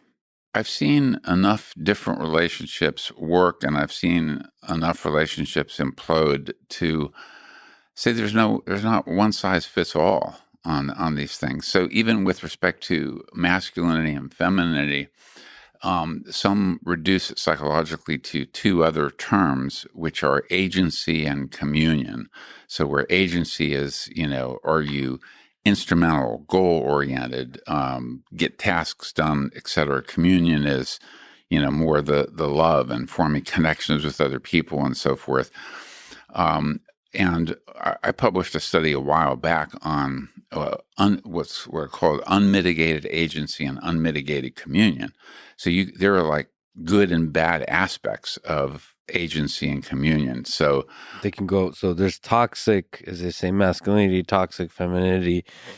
You can just rephrase that saying there could be toxic agency and toxic communion. Yeah, and so some elements of masculinity, the unmitigated masculinity is, I think, terrible. I was actually walking around downtown Austin earlier today, and I was give this example, and this guy was, I guess, stuck and wanted the car ahead of him to move, and all of a sudden he screamed out of his move your fucking car, and then jumped out of his car and to approach the other guy. And to me, that's toxic masculinity, if you will. We don't need that, Yeah. So, and by the way, as somebody who worked with cars quite a long time in terms of human interaction with semi-autonomous vehicles, it's so fascinating how the car and traffic brings out the worst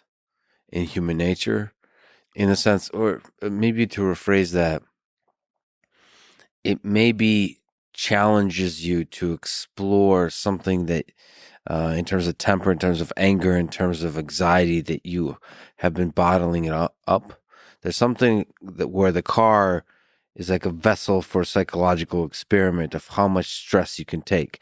And some people, that stress is like heating, is making the water boil. And it's fascinating to see what that results in. I think if you are the kind of person that explodes emotionally in traffic, that means there's deeper issues to sort of confront. And it seems like the traffic and the car is a place where you get to confront the shadow, Carl Jung's shadow.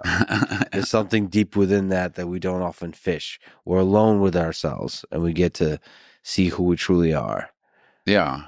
Well, it can bring out road rage. And also there's this, I don't know, when you're in the vehicle, you have this shell around you. And so there's this feeling that you are protected from. Yes. So you could be yourself. You can be your true self in this moment. And sometimes that true self in this moment is an angry, screaming person, which means you have to introspect that shadow, shine a light. Let me ask you about something that's ongoing currently. It'd be fascinating to get your opinion on. So, something I've been watching, some of the world has been watching, is the defamation trial brought by Johnny Depp against Amber Heard. Have you gotten a chance to watch any of it? I haven't watched it, but I've read some reports of it. What's your analysis on this particular dynamic? We talked about toxicity in the space of agency and communion. What do you make of this relationship that's presented to the world in its raw form? I don't have strong opinions on it. I think in this stage in the trial, we've heard from him primarily. Yes, we have not, and we should say for people listening, in case this is published a little bit later, we have not heard from Amber Heard. Right. Not heard from Heard. If we heard from Heard, we're doing that. That's going to be happening this week. I don't know. I think that I've seen, and this is another topic that I have studied, is intimate partner violence and some of the nastier stuff that goes on within relationships. And I think that when this nasty stuff happens, sometimes it's asymmetrical, but sometimes it's symmetrical in the sense that they get into these downward spirals where one is insulting the other, or even with physical violence, one starts pushing the other, shoving the other, hitting the other, and then the other hits back. And so you get into these cycles. And so coming at one point in time, in this case of Johnny Depp and Amber Heard, years later, and trying to disentangle what actually went on in their relationship, I don't feel qualified even to do that. Well, it's fascinating to see. So first, I mean, I have a lot of opinions, particularly because I'm just a fan of Johnny Depp as a person, and a fan of Johnny Depp, the actor, and the kind of characters he created. The person, because maybe this is fiction, maybe this is reality, but they tend to rhyme and mirror each other. But his fascination with Hunter S. Thompson, and there's some aspect of him taking on the Hunter S. Thompson personality, where there's this layers upon layers of wit and humor, and also anxiety and darkness with the drug use and all that kind of stuff. So it's very human, very real person. And so you get to, one of the beautiful things about this trial is you get to basically have a long form podcast and you get to reveal the complexity of this human, the humor under pressure, under stress, but also just the rawness of love, the things that love makes you do, or whatever that is. Whatever the things that keeps us in relationships that are toxic, in that turmoil, the hope, the self-delusion, the push and pull of longing and fights, Yeah, and then the ups and downs, whatever the roller coaster, the roller coaster of it. the makeup sex. Yeah, exactly. Yeah, And the questions arise whether that's a feature or a bug. Like, why are we drawn to that? You mentioned in mate selection, for long-term mate selection, I think you said women, but I think maybe both don't want a kind of, you had scientific and eloquent words to use, but basically crazy people. You want somebody who's stable, emotionally unstable. Yeah, emotionally unstable. yeah. So, But here it seems like maybe we're drawn to that still, like yeah, flies to the light. right. Well, it can be addictive, but it's not good for long-term relationships. I mean, that characteristic, there is a stable personality characteristic. It goes under different names: anxiety, neuroticism, emotional lability, etc. But that's the single personality characteristic that is most predictive of breakups and divorces. And in studies that I've done, predictive of conflict in couples. People who are emotionally unstable, they just get into a lot of conflict with their partner. They create havoc. And now they can be exciting, Yes. but bad for long-term happiness. They see conflict in order to attain intimacy.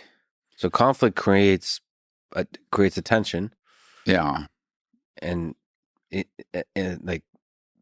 if you take intimacy broadly, it's intimate because Well, you're like raw, fragile. You're right there.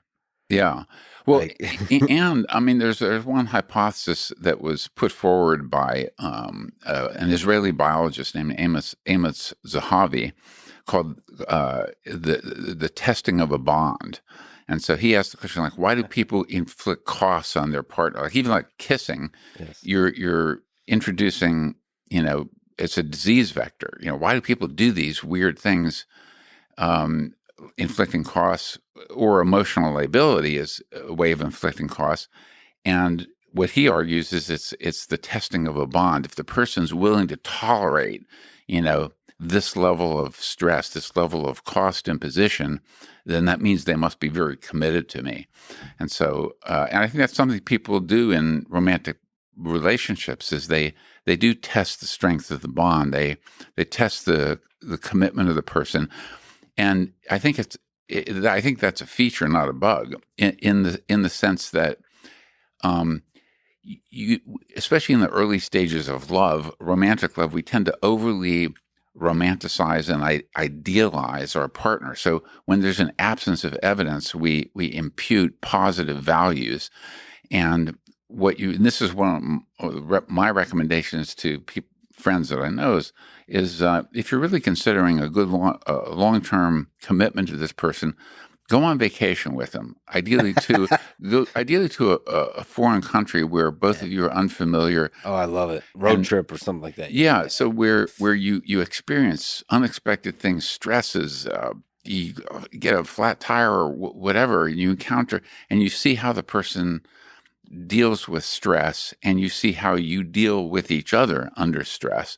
And I think that's unless you have put stress tests on relationships, you really don't know where things stand. Yeah, that's a beautiful way to put it. I'm a huge fan of that, like road trip, and not just late in a relationship, like day one. Yeah. Road trip, not day one, day -1 before it even happens. To see stress test, because it makes everybody better. It creates intimacy, or it creates or it destroys. But on the Johnny Depp, so they both suffered childhood abuse. One of the things that I took away from the trial, for me, was just educational. I don't get to see inside, as most of us maybe don't, like toxic relationships or fights and so on. A lot of things that people maybe do inside relationships, and we don't get to see it presented in such a raw way.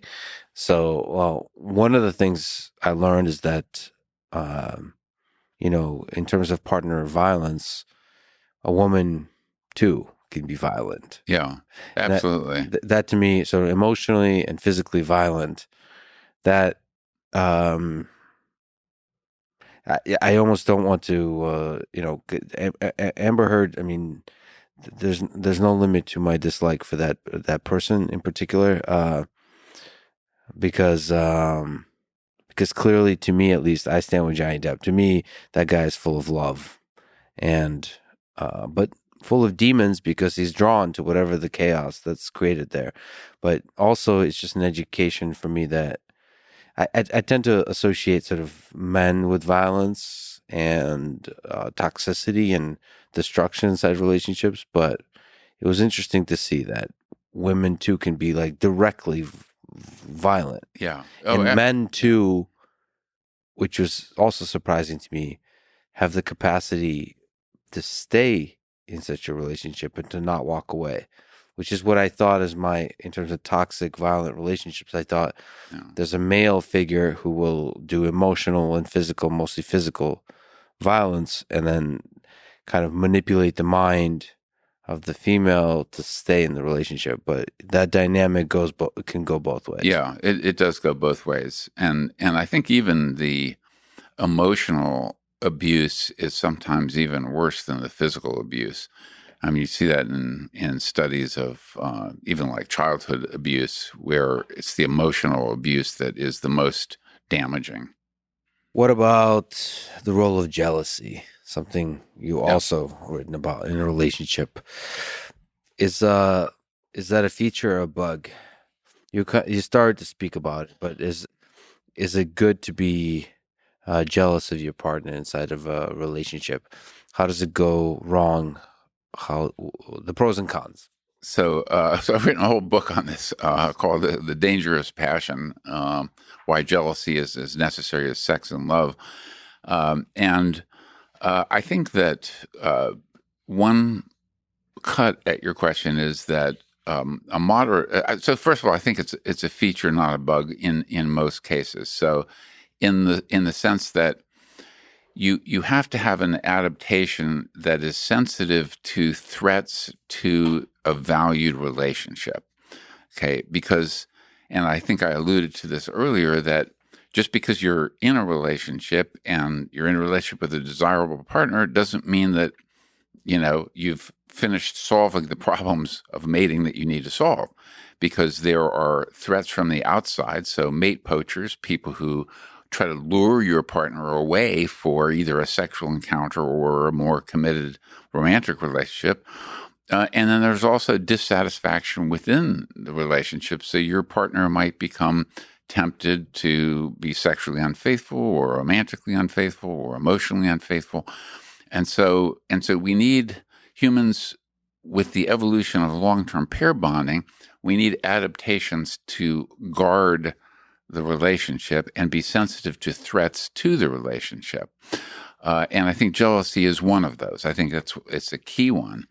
And now that I think that there are a variety of benefits to it, but also a variety of costs or downsides to jealousy, because we know that jealousy, male sexual jealousy, is the leading cause of spousal abuse and spousal violence, physical violence, probably emotional violence as well, or psychological violence. And so that's why I call it the dangerous passion. It's a necessary emotion, but it is also a dangerous emotion.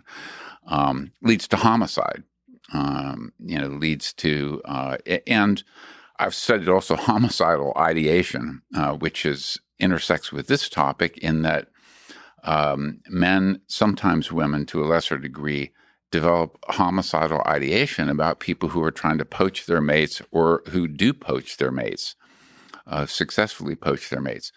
So what jealousy does is it alerts you to a threat to the relationship, and it motivates checking out the source of the threat. How threatening is this? So people tend to increase vigilance of their partner in the modern world. That includes, hacking into their cell phone or computer, monitoring them, sometimes stalking them, but also can include positive things. So it might be that, so one trigger of jealousy is a direct threat to the relationship. But there's another more subtle trigger of jealousy, which is a mate value discrepancy. So usually when people mate, they assort or pair up on overall mate value. So in the American 10-point scale, the 8s tend to pair up with the 8s, the 6s with the 6s, the 10s with the 10s, and the 1s with the 1s. American, is there other scales? I I wonder if the numerical systems. Well, there's a binary. I just go with binary 0, 1. Sorry, go ahead. Okay. I know. Yeah. The 8s pairs with the 8s, 7s. Yeah. So in general, but there are errors in mate selection. You kind of alluded to that issue earlier, that sometimes people make errors in mate selection, which they do. So sometimes you think this person is well matched on mate value, but they're not. But then things change. So let's say they're the same. You have 2 6s, and then all of a sudden the woman's career takes off.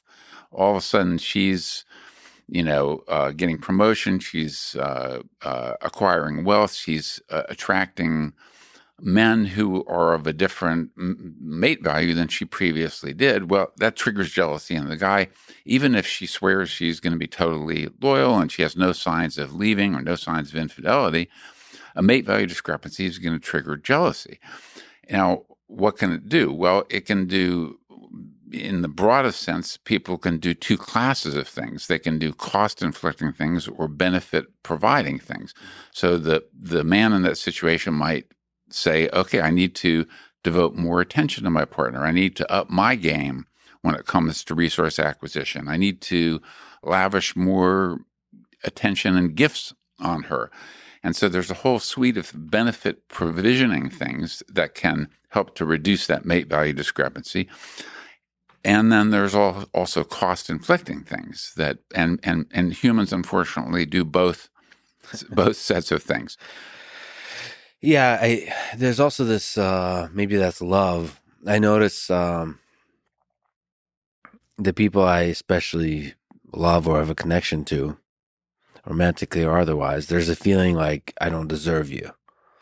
So with friends, with so on, I tend to think that about almost everything, which is why it's a strong signal when I don't feel it that way, which is like, how lucky am I to have this? And that's a weird illusion of inflation of value or something. I think that the positive effect of that motivates me to be better. I guess on this 1 to 10 scale, to be higher, and you sort of kind of have to it's a nice feature that your mind sees others that you have affection towards as higher value, and it forces you to have that. Like I'm a person that experiences jealousy, and that forces me to be better. Yeah, I get my shit together. Yeah, well, and I think that the sometimes the best relationships are when both people feel lucky to be with the other person. Yes, exactly. It's balanced that way. And then that's when you, in terms of jobs, in terms of going to the gym, all those kinds of things. And so a little bit of jealousy. I have discussion with those people. I always wonder, there's people in relationships where no, they never experience jealousy. I wonder what that's like, because they're very successful relationships, but and I always wonder, I'm currently single, so I always doubt that I know what the hell I'm doing at all. But I'm definitely somebody that experiences jealousy and kind of enjoys jealousy, a little bit of missing. To me, that's like you're missing the other person. Yeah, well, you're longing for the other person. And here's another interesting wrinkle that I also talk about in the book is sometimes people intentionally evoke jealousy in their partner. And I think that's also a kind of testing of a bond kind of issue. Yeah. So, and especially women, but I think both sexes interpret a total absence of jealousy as a sign that their partner is not sufficiently committed to them or sufficiently in love with them. So if you just say, I don't know, if you go to a party with your partner and then you leave the room for some reason, you come back and your partner is passionately kissing someone else and doesn't bother you at all. Yeah. That might be a cue to the partner that maybe you're not very in love with that person or not very committed to them. And so, so it's a good way to It's a good way to test. That said, I mean, I love the term mate poaching, by the way. I believe here in Texas, mate poaching is officially illegal, so we're allowed to. One of my favorite songs by Hendrix is "Hey Joe." Hey Joe, where you going with that gun in your hand? Yeah. And yeah, I always wanted to play that song, but I start to think about guns and so on. I think it's supposed to capture a feeling. It's not actual violence. It's saying, I'm going to shoot my old lady. I caught her messing around with another man. That's a blues type of feeling, like of anger, of I guess for mate poaching, for mate switching, performed by the partner, and then the frustration and the anger that's resulting. That I always wondered why the violence is directed towards the partner versus the person who did the other male. It tends to be evenly split. So sometimes, and that's, I mean, men especially, when someone poaches on their mate, they have homicidal fantasies towards equally split toward the mate poacher. Yeah, but equally split. So it's. I think the non-lethal violence tends to be more directed toward the mate because it's and this is a horrible thing of male sexual psychology, but I think part of the violence is functional in the sense that it's designed to keep a mate and prevent her from engaging in anything with other potential mate poachers, but people do. So it goes back like to the French law where they had the so-called crime of passion. Mm-hmm. So if a husband walked in and found his wife having sex with some other guy in bed and shot him, that was viewed as a crime of passion. It's still not legal, but you kind of get a discount. Yeah. For it. Whereas if he goes home, thinks about it for a while, then gets the gun, comes back, then that's premeditated murder. Yeah. See, to me, I guess everybody's different. To me, I have zero anger towards the partner in that situation. To me, because that's definitive proof of disloyalty. So, like, why? What's the function of the anger there? Yeah. To me, all of my anger is towards the guy, the poacher. Right. Because some of it has to do probably with the status establishing. Like it's, what was the term you used? The formidability? Yeah, formidability assessment. Yeah. And I'm like, wait. Did you just say you're more formidable than me in this situation? I want to reestablish, at least in my own mind, the formidability. And that seems to be, I guess we're all different, but maybe because I roll around with guys a lot, like grapple and wrestling, all that kind of stuff. To me, to establish status, it's competing with other males, not with the female, because that's a break of loyalty. Like, what's the point of anger at this point? That's just betrayal. Well, except that a lot of it, a lot of the mate poaching is discovered, or cues to mate poaching are discovered before the consummation of the act. So it might be like the emotional cheating leading up to it. Or mild flirtation, sure, things like that. And so the violence is designed to head off the threat before it becomes real. Boy, aren't human relations, especially romantic ones, complicated? So very, but that's what makes them so fascinating to study and so fun. Yes, exactly. From a science perspective, and to study from within, sort of what's like Richard Wrangham with the chimps, like be in it. Study from the N of one perspective. What do you make of polyamory? So what the heck what do you make of marriage? What are your thoughts about marriage?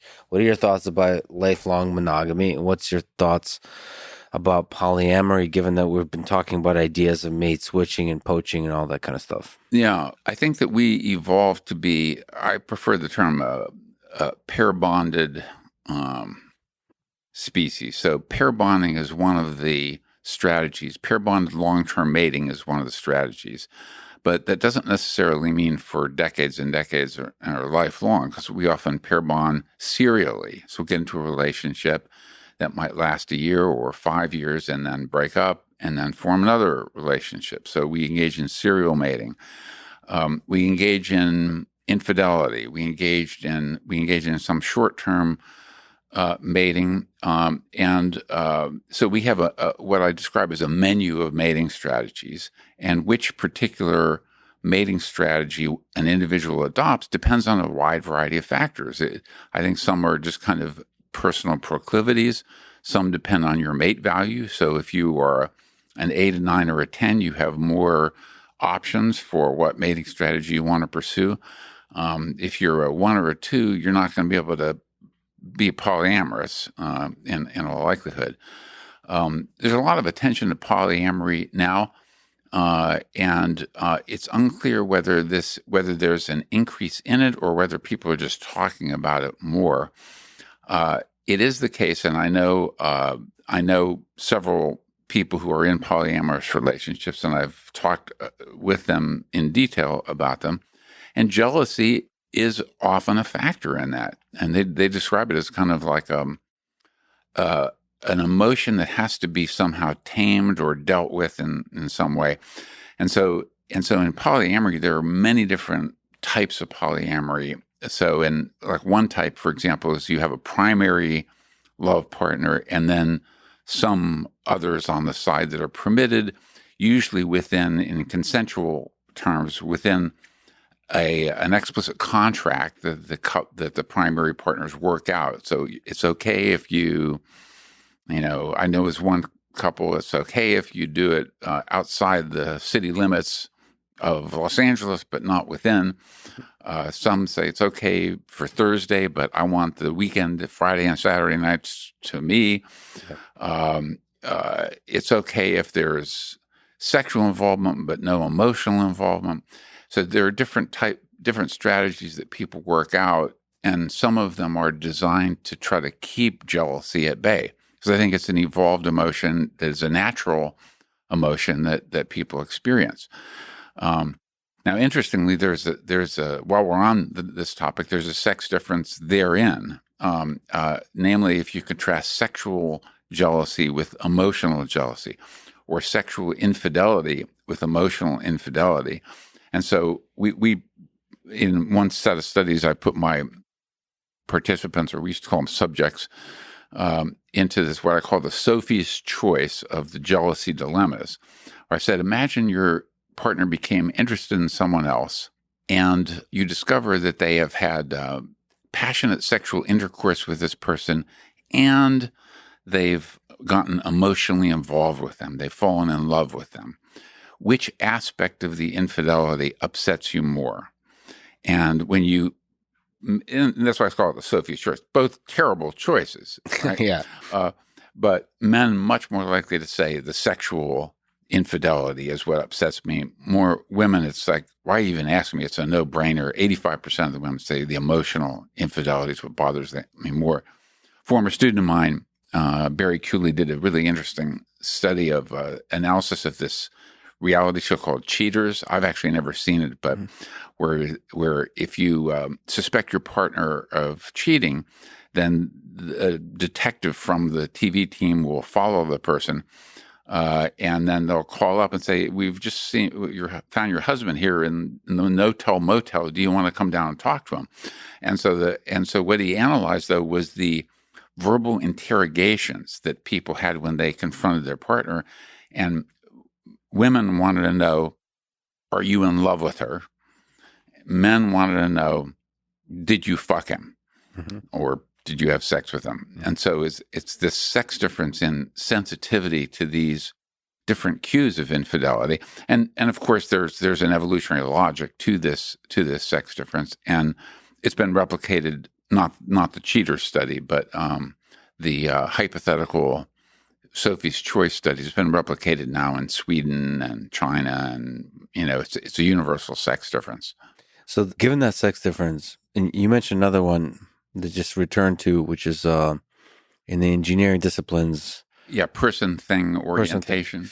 So, until I started to see writing about it in the sort of psychology literature, I observed just anecdotally a lot. And the reason I observed it is I was confused. So I care a lot about robots. I'm a robotics person. And so a lot of males in the robotics community really didn't care about the what's called the human robot interaction problem, which is like robots when they interact with humans. And then a lot of females, all brilliant in the robotics community, cared about the human robot interaction. They cared about the human, the what the robot, how it communicates with the human in the picture, human in the loop. And I was really confused, like, because the difference to me in my anecdotal interactions, but the N is quite large there. Like I'm in the robotics community. I know a lot of people. Yeah. And I was confused because for me, I really care about human robot interaction. Yeah. I care about both a lot. And in the same thing here in terms of emotional cheating versus physical cheating. I care a lot about both, and I have like this oscillating brain. So I wonder what that says about my brain. So I'll often wonder this because there's specific sex differences that are represented in the data and the literature, and I seem to oscillate depending on mood. Yeah. And I wonder what that says about me. Why do I care so much about that robot on the floor? I care not half. I care about how it works, and the other half how it makes other people feel. Yeah. What is that? Yeah. So I guess what I would say, this gets back to our earlier discussion of agency and communion, where I actually think that it's a sign of being well balanced to have both capacities within you. And so you get people who are unimodal, or they just have one mode of operating. Let's say it's the thing mode, which engineers tend to be good at. You have to be good at it to be a good engineer, because things have to actually work. Yes, it's not in some dream or hypothetical state. Things have to actually work. But with the agency and communion, I think it's good to have a balance, and that's why I think some of the best romantic relationships are those where people are they're high on what they used to call androgyny, where they have both the positive features of agency and communion, the positive features of masculinity and femininity within the same mix, but also with the footnote of not the unmitigated agency or unmitigated communion, both of which can be negative. And so I view these as capacities, and some people are out of balance. Some people have a good balance between the two. It sounds like you have a good balance between the two. Well, but also the allocation. I feel like it's a very dynamic thing. It's like, at least aware for me personally of the beauty between humans, of the dance, of the push and pull, of the different moods.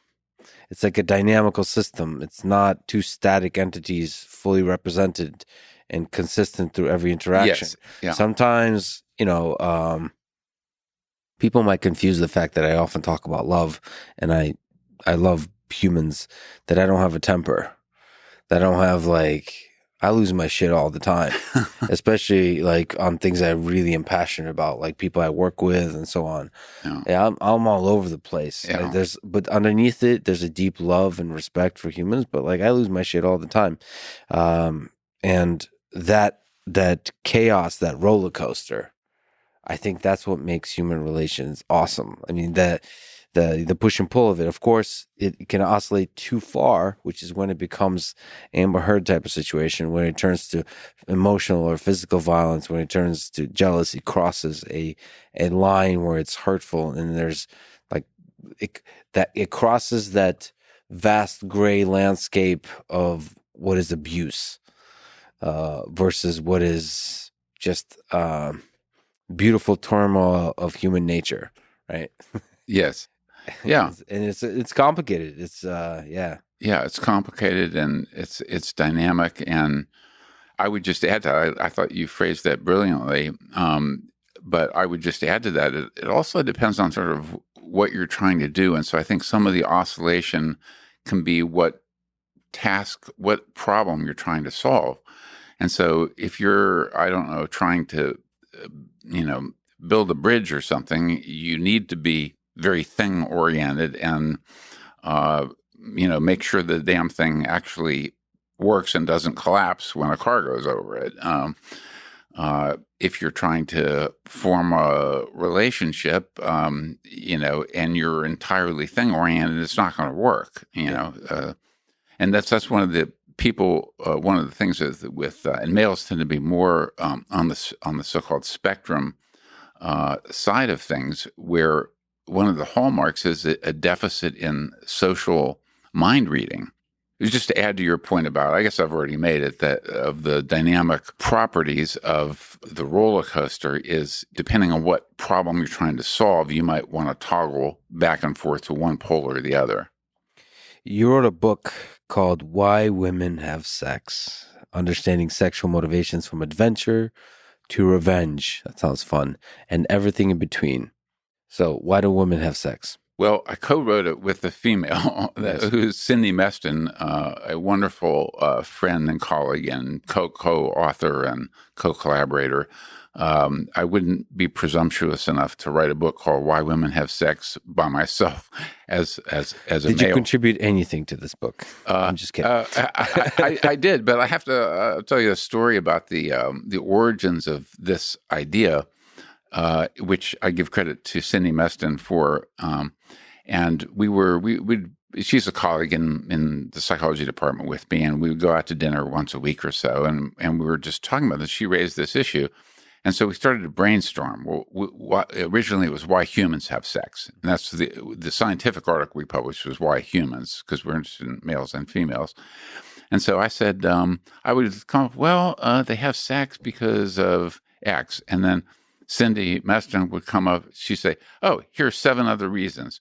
And then I'd come up with one more, and she'd come up with another 7. Yeah. So it was like, so she's in some sense, importantly, the originator or fountain of this idea. But so she's able. There's something about the way she thinks about sexuality that's able to deeply introspect about reasons for sex. Yeah, and probably especially about female sexuality. And this is one of the interesting things and why it's so fun for me to collaborate with in this case, female, because they do have a different sexual psychology than males. And I've noticed this, that's why in my graduate studies, I've had 30 or so PhD students, about half have been male, half have been female. And the women come up with different questions, different scientific questions that I wouldn't have thought of necessarily. And so anyway, so it turned out to be a good collaboration. I will say that we co-wrote it and that I did contribute to it. And especially the evolutionary insights. So is there a good few words you can say to why women have sex? What are some primary motivations? Well, we originally came up with a list of 237 reasons for why humans have sex, and they range from some of the obvious ones because it feels good, because I wanted to relieve stress, to relieve menstrual cramps, to get rid of a headache, to get my boyfriend off my back so I could get some work done. Yep. So things like that.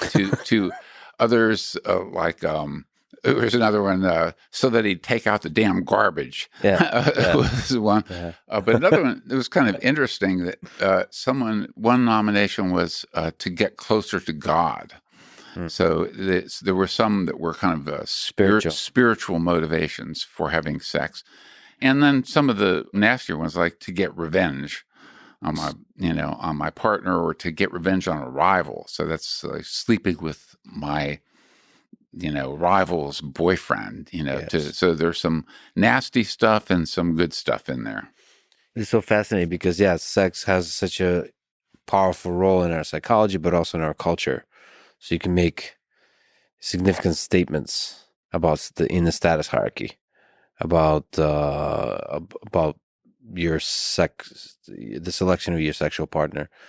It's interesting. So it's not just because you're horny; it's all those other kinds of things. Yeah. Well, horniness is one, but there are other reasons.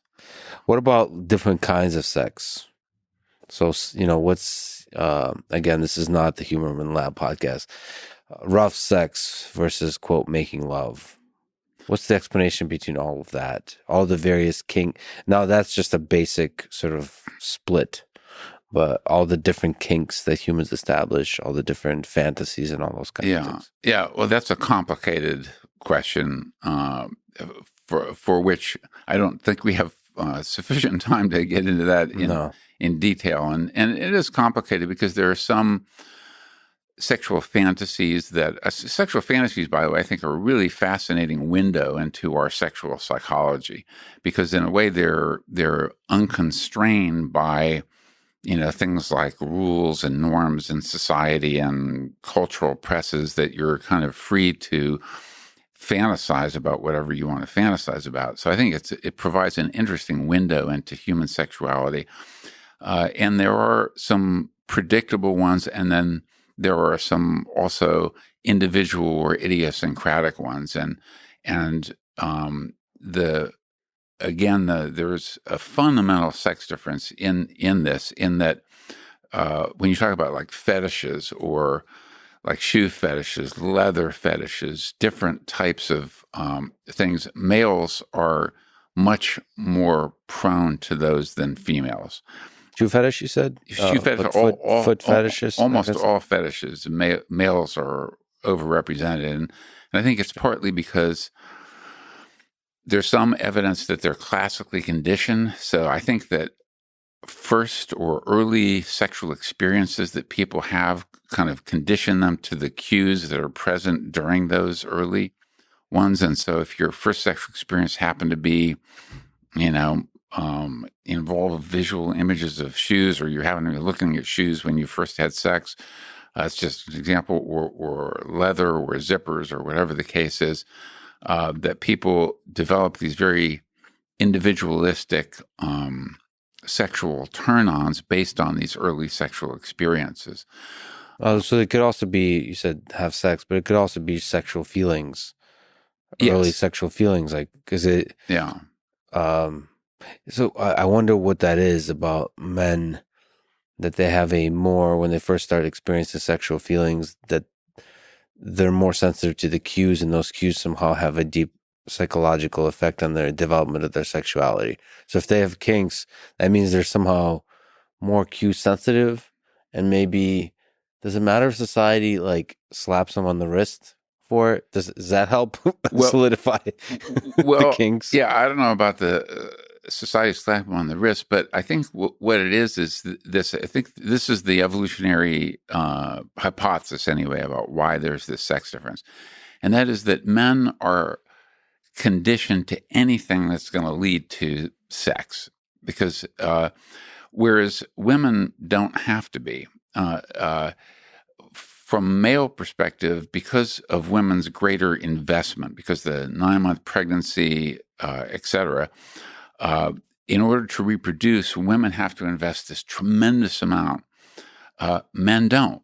One act of sex can produce an offspring. And so, for men, but not for women. And so this huge asymmetry in investment means that the payoff matrix of different sexual strategies differs for the sexes.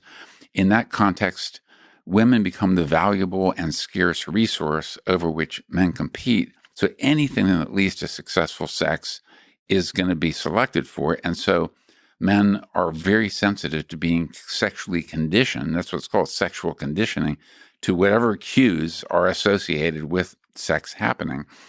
From a woman's perspective, sex is not a scarce resource. So a woman could go out here in Austin any night, or probably any day, on 6th Street and have no problem having sex with a guy within 10 minutes. Mm-hmm. Okay. A guy would have more difficulty. He's not going to go out, unless he's Johnny Depp or really, really charming. Yeah. Yeah. That's a fascinating dimorphism or asymmetry in our mate selection. What do you think is the effect on this young male brain, but female too, of pornography? So one of the fascinating things that the digital world brought us.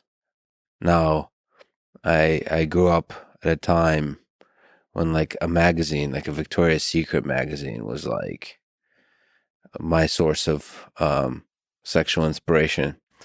But that was before the internet, and now the internet with pornography makes it extremely accessible. All kinds of kinks, all kinds of wild variety.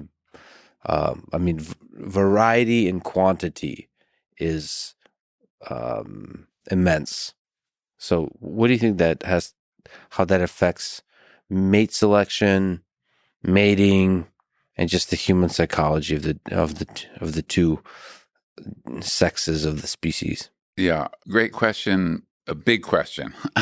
So, I mean, we could have a whole podcast just on that, or at least talk for a while about it. So, I'll just say a couple things about that. One is, again, there's a sex difference, and I feel like I'm a broken record here, hammering on this, but it is a lot of, just to actually echo the thing. Please be a broken record, because it's interesting. The more we get to the mating, the more there's sex differences present themselves. They surface. Yeah, that's right. And in many psychological domains, there are no sex differences, or the sexes are very similar. But pornography is consumed, about 80% of the consumers are men. So it is very heavily a male consumer industry, if you will. And I think that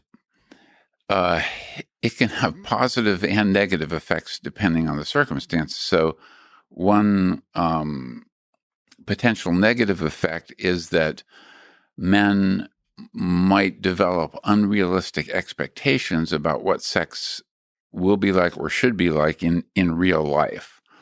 And so I remember actually this, I just heard about this one case of, I won't mention any names, where a man got married and he had been accustomed to seeing very large breasts in his pornography consumption, and discovered that his wife had what he perceived to be very small breasts.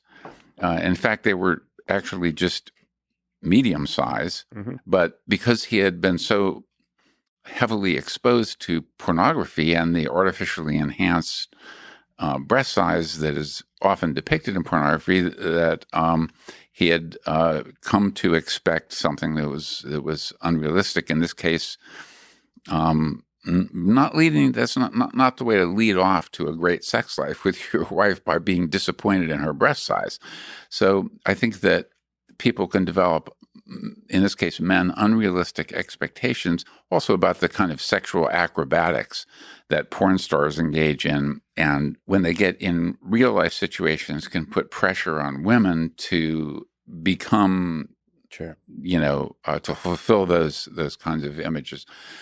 But the other kind of detrimental effect that it has is, and this is something that is emerging culturally, is I think it has a dampening effect on men's pursuit of real life relationships, because in some sense it kind of bleeds off some of that sex drive or sexual desire, sexual energy. And so and some men get addicted to it. So they're spending hours and hours and hours a day consuming pornography. And so I think it can have a detrimental effect on even on men's ambition. Yeah. There's something really powerful about that sexual energy, not to be all like spiritual about it, but it seems like that's somehow correlated with ambition. So like, one of the things that pornography can take away is, like, exactly as you said, is your pursuit of love out there, including women, but also love of things, meaning like building awesome epic things. So the love of both bridges and women. Yeah. Bridge building and relationship building. Yeah, there's something about that energy, and also there's a sort of a vicious downward spiral, because it somehow stunts your development because it limits social interaction. That the push and pull of romantic social interaction, it cuts the edge off of that, and it forces you to be to spend way too much time with yourself without the development of that social interaction. Yeah, I don't know, but outside of the expectations and all those kinds of things, it seems to have a detrimental effect on the development of the human mind. Yeah. What is that? I don't because some of that is echoed in, people talk about the metaverse, that some of our life will be in the digital space. And it's like, on one hand, well, if it brings you happiness, if it brings you joy, short term and long term, why is the metaverse not the same or better than the real world? But there is something still missing. And what is that? Um, something of the pleasure you feel with porn is still missing. It's really not representing some of the fundamental pleasure you feel when you interact with real people. And that could be just the growth you experience. Like, real people can reject you. The challenge, the again, the push and pull, all of that, the dance of human relations. Yeah, yeah, and the exploration of your sexuality. So on porn, you can kind of passively explore because you can see, as you mentioned, a wide variety of things, and people do that. But in terms of exploring your own sexuality, I think there's no replacement for a real human being. So you've written about violence, and here we're talking about porn and sex. I don't know if you have thoughts on this, but I'd love to ask your opinion on, quote, incels. So here I would like to quote Wikipedia, that define incels as members of an online subculture of people who define themselves as unable to get a romantic or sexual partner despite desiring one. They also write, now I don't know if Wikipedia is the accurate source about incels, but here it is.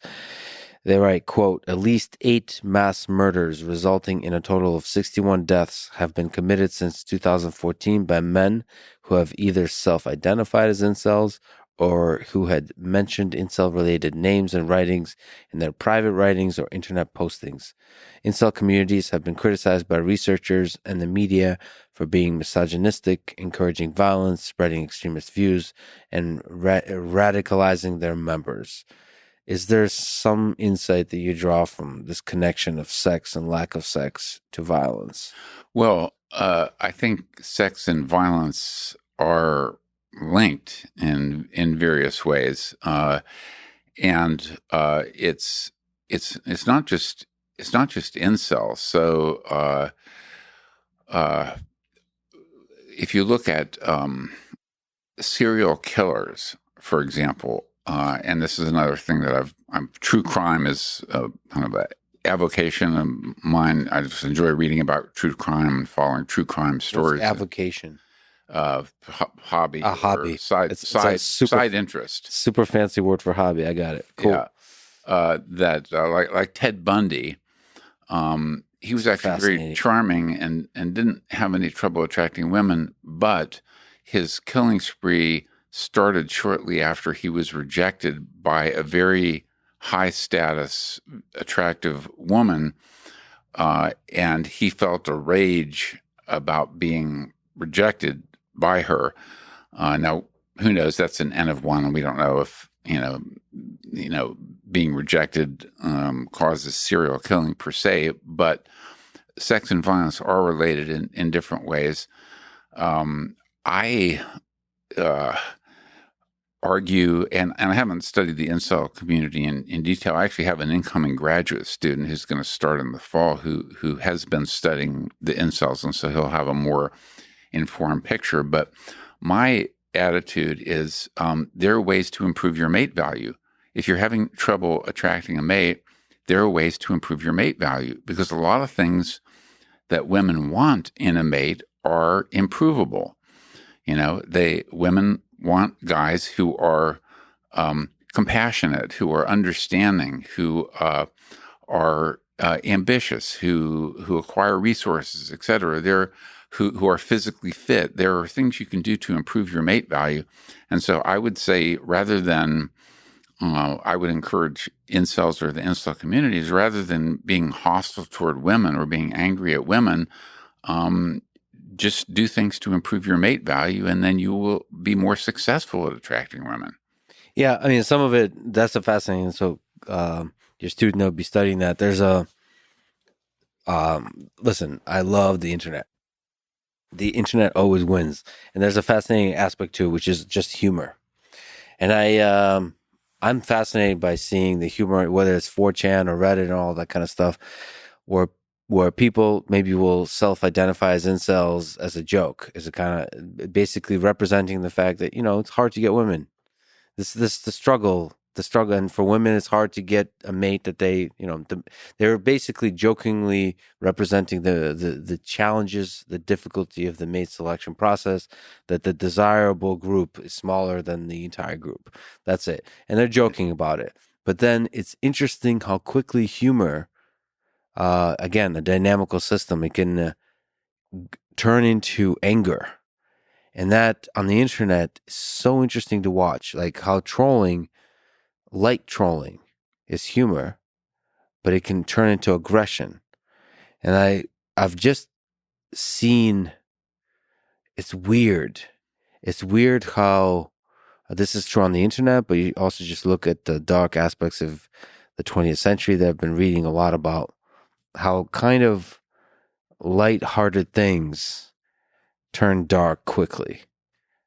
And it's interesting. I don't know what to make of it, because it's basically sexual frustration that all humans feel. It's, dating in general can turn into anger, can turn into sophisticated philosophical constructs, like about how the world works, of who really is pulling the strings. Right. And that turns some of the worst crimes committed by the Nazis, for example, were by extremely intelligent people that constructed models of how the world works. And there's something about sexual frustration is one of the really powerful forces that could be a catalyst for constructing such models. And once you've done that, shit gets a lot more serious. And it's no longer joke, it's serious. But at the same time, when you just look from the surface, it's kind of jokes. Yeah. It's weird. That's interesting points that you're making. I think that this is one way in which evolution has built into us a feature which is really bad for our overall happiness. And that is that it's created desires that can never be fully met. And that includes in the mating domain. So even with people who are successful in attracting, somewhat desirable mates, maybe they want, Giselle Bundchen or some, they desire things that are women that are higher in mate value, or a larger number of partners than they can successfully attract. And in a way, I mean, these serve as evolution is built into these because they're motivational devices. They motivate us to try to get what we want, but it also makes us miserable, or at least unhappy or dissatisfied, because there are desires that can never be fulfilled. And this is to mention one more sex difference. This desire for sexual variety, meaning a variety of different partners, is much, much greater in men than in women. And so that's why even like in pornography consumption, men will go through multiple images and sex scenes and so forth, compared to what women who consume pornography go through. But this desire for sexual variety is something that makes men miserable, because it's something that they can't. Most men, unless you're a king or a despot, or have a harem, it's something that can never be fulfilled in everyday life. And so I even think that, you talk to men who are walking down a city block in Austin or New York City or San Francisco or wherever, and they could pass by 6 women and feel a sexual attraction to 6 different women in one city block, now. And so this is, again, where evolution has created in this desires that can never be fully met. And evolution, well, it's useful, right?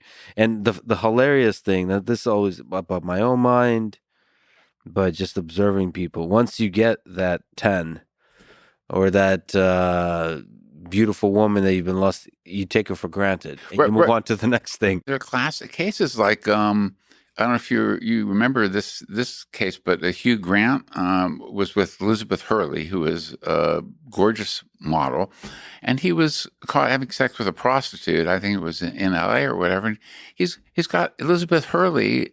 Oh, why are you having sex with a prostitute? But it's the male desire for sexual variety.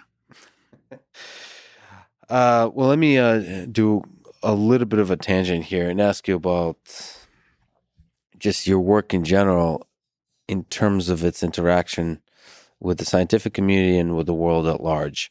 So many of the ideas you do research on are pretty controversial, or at least the topic is controversial somehow. Maybe you can speak to that. But what are your thoughts on the current climate of cancel culture, or maybe there's a better term for it, that word is like loaded now, about you doing research in this space that is so sort of essential, so crucial to understanding human nature? What are the difficulties? What are the concerns for you to be able to freely explore? Yeah, I've been doing research on these things. So when you combine sex or sexuality with sex differences, with evolution, each of these topics are controversial by themselves, and you bring them together, the intersection becomes especially controversial. But I guess view myself as a scientist, and so I would rather be scientifically correct than politically correct, if you will. So I have no interest in, I don't have an agenda. I don't have a political agenda. I don't have any agenda other than discovering human nature. That's what I've devoted my scientific career toward. And that's why I do the studies and responsive to empirical data and the best theories that we have available, the best conceptual tools. So do some of these things upset people? Yeah, they do. As a matter of fact, even early in my career, before I started publishing on some of these things, I gave a talk in the sociology department. This was at University of Michigan. And a female professor came up to me afterwards and said, you really shouldn't publish the results of your studies. And I said, why not? And she said that that women have it hard enough as it is without, knowing about these things. And my view is that's naive. I think suppression of scientific knowledge is a bad thing, and suppression of scientific knowledge about sex differences is a bad thing. Men and women are not psychological clones, especially when it comes to the mating domain and sexuality domain. The only other domain that shows massive sex differences that we haven't touched on is aggression and violence. So the leading cause of violence is being a male. Males have and the more extreme the violence, the more males have a monopoly on it. So when you get to homicide, warfare, males have a monopoly on it. And we need to understand human nature, and we need to understand sex differences therein in order to be in a position to effectively solve some of the social problems that these sex differences create. So I've been gotten some flack. No one's tried to cancel me in my work so far.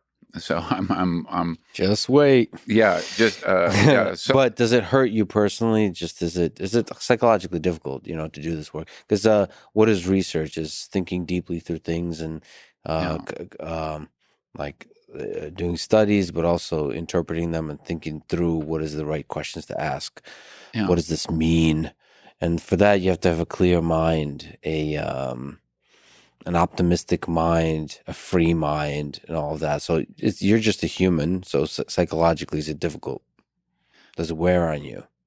Yeah, I would say not really, but I've been, I think, fortunate. So even say my latest book, I published a book recently on conflict between the sexes, and it deals with very controversial topics, including intimate partner violence, like with the Johnny Depp Amber Heard thing, and I don't talk about that in the book, but And it's been largely well received, and I think partly it's because I am careful in my publications not to endorse it. So one of the common conflations that people make is they think that it's something that you think is good, that if you find a sex difference, that there should be a sex difference. This is the is-ought confusion. And so I try to make it very clear that I'm studying what is, not what ought to be. And a lot of things that I discover about what is the case, I would prefer them not to be. And I think you kind of alluded to this earlier by saying that we have to override some of our violent inclinations or impulses, or the way I would phrase it is we have to control or keep quiescent or suppress some of the nastier sides of human nature. And we've successfully done that in some domains. So you even talk about, like, one group that fascinates me is the Vikings and that whole era. Mm-hmm. And so you have in Sweden, Norway, for example, these have the lowest homicide rates on Earth. Yeah. But you go back 400 years ago, 600 years ago, people were killing each other right and left, and so finding that. So this leads me to be optimistic that we can change conditions to suppress our evolved proclivities. Just like one physical example that I sometimes use is callus-producing mechanisms. We have evolved callus-producing mechanisms that are very valuable. We develop thickness in the areas of our skin that have experienced repeated friction. But we can, in principle, design environments where we don't experience repeated friction. And so we won't grow calluses. And so you've designed an environment that basically prevents the activation of our callus-producing mechanism. I think we can do the same thing with some of these other inclinations, and have succeeded in, reductions of homicide even in the last couple hundred years. And some of that has to do with the myths and stories we tell ourselves. Like, again, it's language. Because I love the Vikings. Valhalla, that idea. Yeah. That's a myth. That's an idea. That's a promise for the great land beyond, over there beyond the mountains. It's like Animal Farm, Sugar Candy Mountain. That is promised to you if you're a great warrior. I believe Valhalla is where half the soldiers go as a reward for great soldiering, for being great warriors. And the thing I just recently have been reading quite a bit about Valhalla, which is it's such a fascinating how these myths are constructed. I just think this is such an awesome setup in terms of a kind of heaven, which is they spend the entire day fighting. So they for joy, and if they die, they're reborn the next day. So it's you're basically the thing you're passionate about without the consequences. On top of that, I think there's a pig or a boar that they keep eating. So it's regenerated every single day. So unlimited food, and there's unlimited beer, I believe. So right. it's like or mead, maybe. Mead. Yes. It's mead. I don't know. That's fascinating that we construct these myths, and at the same time, these myths can be used to get humans to do some of the worst atrocities. So some of the violence requires us to have those myths of what is waiting for us beyond death, sort of beyond over there in Sugar Candy Mountain, as Crow says that in Animal Farm. And so, I think the more and more in this modern society, the positive of not constructing so many myths is that we get to live more in the moment, and that forces us to optimize and improve the moment, and we get to face the irrational and the painful aspect of violence. Maybe we should reduce that in the here and now. Yeah, the downside is we may not, if we dispose of God or these kinds of religious and spiritual ideas, we might descend into what Nietzsche worried about with nihilism.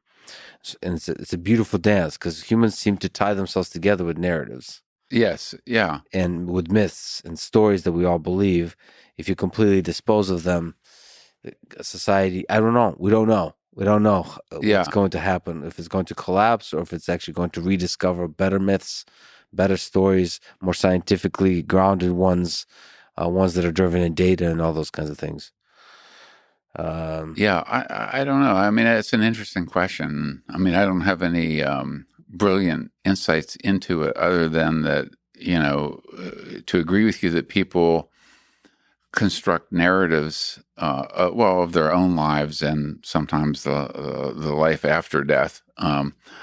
But I guess I would add, and this is maybe a more cynical view, but you mentioned atrocities. I think that leaders can sometimes exploit those under them to create forms of violence or justification for warfare, like in the group that we are conquering. They are subhuman. They're insects. They're an infectious disease that is, and so these narratives can be used by leaders to exploit and motivate people under them to commit these atrocities. So it's a nastier part of our psychology, both that leaders do that, but also that people are vulnerable to narratives of that sort. Yeah, it's fascinating to look pre-internet. You hope the internet makes us more resistant to that, which I do have probably a question on that. But if you look at just the propaganda machines during World War II, on the Nazi side and on the Soviet side, on every side, but particularly in those two, it's so fascinating both how effective a simple message can be in a leader being able to convince the small inner circle around them, convince themselves, which is fascinating. Propaganda, like you start to believe the propaganda you generate, and then how easily the populace is convincible. Again, you hope that the internet, the distributed nature of the internet, makes it more difficult to run a propaganda campaign, at least of the classical sort. I do have a question about this because you mentioned Elon Musk when we're talking about status hierarchies. Like you and I can't buy Twitter. And wealth accumulation, yeah. What do you think about Elon buying Twitter, in particular, in the stated reason that he's doing so in emphasizing free speech? That's an interesting question, but I don't really have an informed opinion about it. I don't know.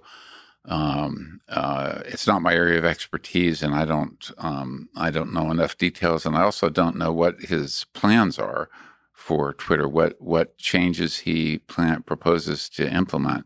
Well, the reason I bring that up is because, and you've kind of said you don't necessarily feel a tremendous amount of pressure, but in doing controversial research, in doing research on controversial topics, you're also a communicator. And Twitter is a platform in which you communicate. And there's going to be, if you get canceled somewhere, you get canceled on Twitter. Yeah. And so there's pressure. So what does free speech look like in these public platforms? It's communicating difficult ideas. It's changing your mind, is exploring ideas and not fearing the mob. The mob that pressures the platform to remove you from the platform or to shadow ban you from the platform, decrease your reach artificially on the platform. And those are really fascinating questions that we get to deal with in this new digital age. So there's a lot of ideas. You said what Elon is planning to do. Forget Elon. How do you do this well? That's the question. And there's sort of an absolutist view of free speech, let anyone say anything. And I tend to be a person that believes everybody should have the freedom to say anything.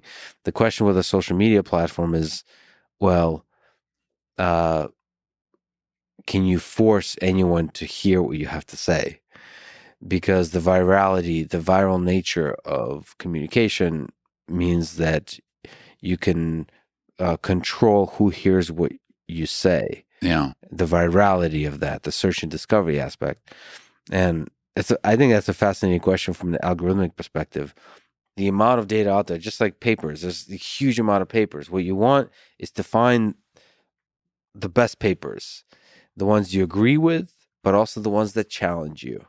And you don't want to nonstop read the papers that challenge you. You're going to be mentally exhausted. There's a bucket of attention and focus and mental energy you can allocate. The ones that really challenge you, the ideas that really challenge you, are exhausting.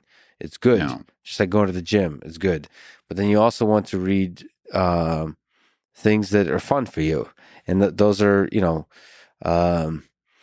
if you spend your whole life in arguments, that's going to be exhausting. You want to hang out, chill with your friends, watch some Netflix, have fun, whatever, easygoing, and sometimes have difficult academic arguments with people, for example, with people you disagree with, but not all the time. And you have to have a platform. What does free speech actually looks like? It's a platform where everybody can challenge anybody, but not destroy them by doing so mentally. So you have to balance personal growth of each individual person on the platform.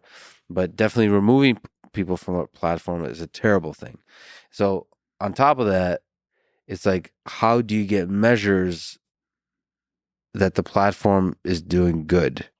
What I really like what Elon said, and I've talked to him about this, is pissing off everybody equally, the extremes of every side equally. In the political spectrum, you could say the left and the right is measuring by pissing off the extremes equally, because currently there seems to be an asymmetry in that. So that's one good measure that allows you to maximize, as he says, the area under the curve of human happiness. That's one thing. The other is people representing themselves honestly. So removing the bots from the platform. It's such a weird world we live in where you don't know who's real and not. So anonymity is an awesome thing. The awesome aspect of anonymity is it protects people's privacy. It actually gives them freedom to think, freedom to speak, even more so. But when anonymity is weaponized, it allows you to be cruel to others without the repercussion of cruelty that you would feel in the physical world. Right. So you want to use anonymity as a shield versus as a sword. So to protect yourself from the attacks of others, but not as a way to hurt others. And those are all really tricky things to figure out. And not all of it's going to be solved with an edit button, which I believe is the most requested Twitter feature. Anyway, I think this is really, I think this is fascinating, not just for people talking about politics, which is what everyone seems to care about, but also for science, for people challenging each other in the scientific domain. Because I at least have hope for scientific communication where people can start playing around with different mediums of communication. So not just academic papers, but just ideas, playing with those ideas. Yeah, absolutely. Especially when you have, so evolutionary psychology, well, no, it can be super high turnover rate of importance. But, you have with COVID, it seems like the progress of science and scientific debate is most powerful in that context if it's done really quickly. And it feels like Twitter, like most of the best things I've learned about COVID and to stay up to date was on Twitter. Yeah. It's so exciting to see science happening so quickly in all kinds of domains there. And that was great. But then you step in with labels of what's misinformation. You have this kind of conformity seeking labels of what is true and not, which is a very unscientific thing to me, in the name of protecting the populace. It's a weird impulse that people have, which is, well, here's an organization, here's an institution that is a possessor of the truth, and everybody else is untrue. Now, a lot of the time, maybe majority of the time, that institution is going to be correct. This consensus. Consensus is the consensus because it's usually correct. But the biggest ideas are going to be against the consensus. And certainly that's true in evolutionary psychology, where it seems like, is the cake even baked yet? It feels like there's a lot of turmoil in terms of figuring out human psychology. Well, there's a lot that we don't know. I mean, if human psychology, if it were a simple thing and we only had, 3 or half a dozen psychological adaptations, we would have discovered all of them by now. It's that it's so complex, multifaceted, multi-mechanism part that describes human nature that it was what makes it exciting, but also the amount that we know is small compared to the amount that we don't know. And so that's why you have to approach these things with a certain humility. And that's why even like in the mating and sexuality domain, which I've been studying for a number of years, I keep coming across things that I don't know, questions that are unanswered, which makes it exciting from my perspective. I mean, that's what the joy is of being a scientist.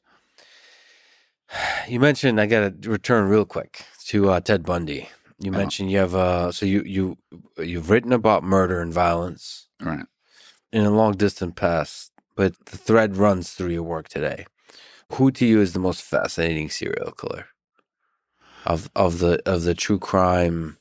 Things that you've explored. I think, well, Ted Bundy's way up there. I think Charles Manson and is another. Have you seen on Ted Bundy? Because I find him super fascinating. No. Have you seen? There's a lot of movies on him.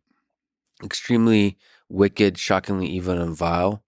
It's a retelling of his life from the perspective of his long-term girlfriend. No, I have not seen that one which ties together a lot of our conversation. So it's probably my favorite one. A lot of people say it's the best movie on Ted Bundy, so you should definitely watch it. I will. I recommend it to others, but it's from a perspective of the relationship, and it's just one of the really powerful windows into a serial killer that I saw there is that from the perspective of the relationship, you can have just this healthy looking relationship. Yeah, there's some fights and so on, but the usual dating and all that kind of stuff was all there. So all the murders he was doing, he had a long-term girlfriend throughout all of that. And also throughout all of that, I'll try not to give away in case you don't know the story. Throughout all of that, she stood by his side. She refused to believe everything that was happening. Yeah.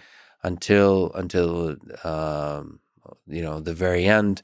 Of course, it shifts in the very end, and that's a fascinating shift of the breaking of the illusion. But it's really fascinating that you can have those two things. That well, I think that part of it is we have these stereotypes that we expect people like serial killers to be these ugly, drooling creatures that are sort of evil all the time. And so that's why even like you had, I don't know if I'm remembering this correctly, but like Stalin, who killed, millions of people, apparently like loved his kids and loved his family and people.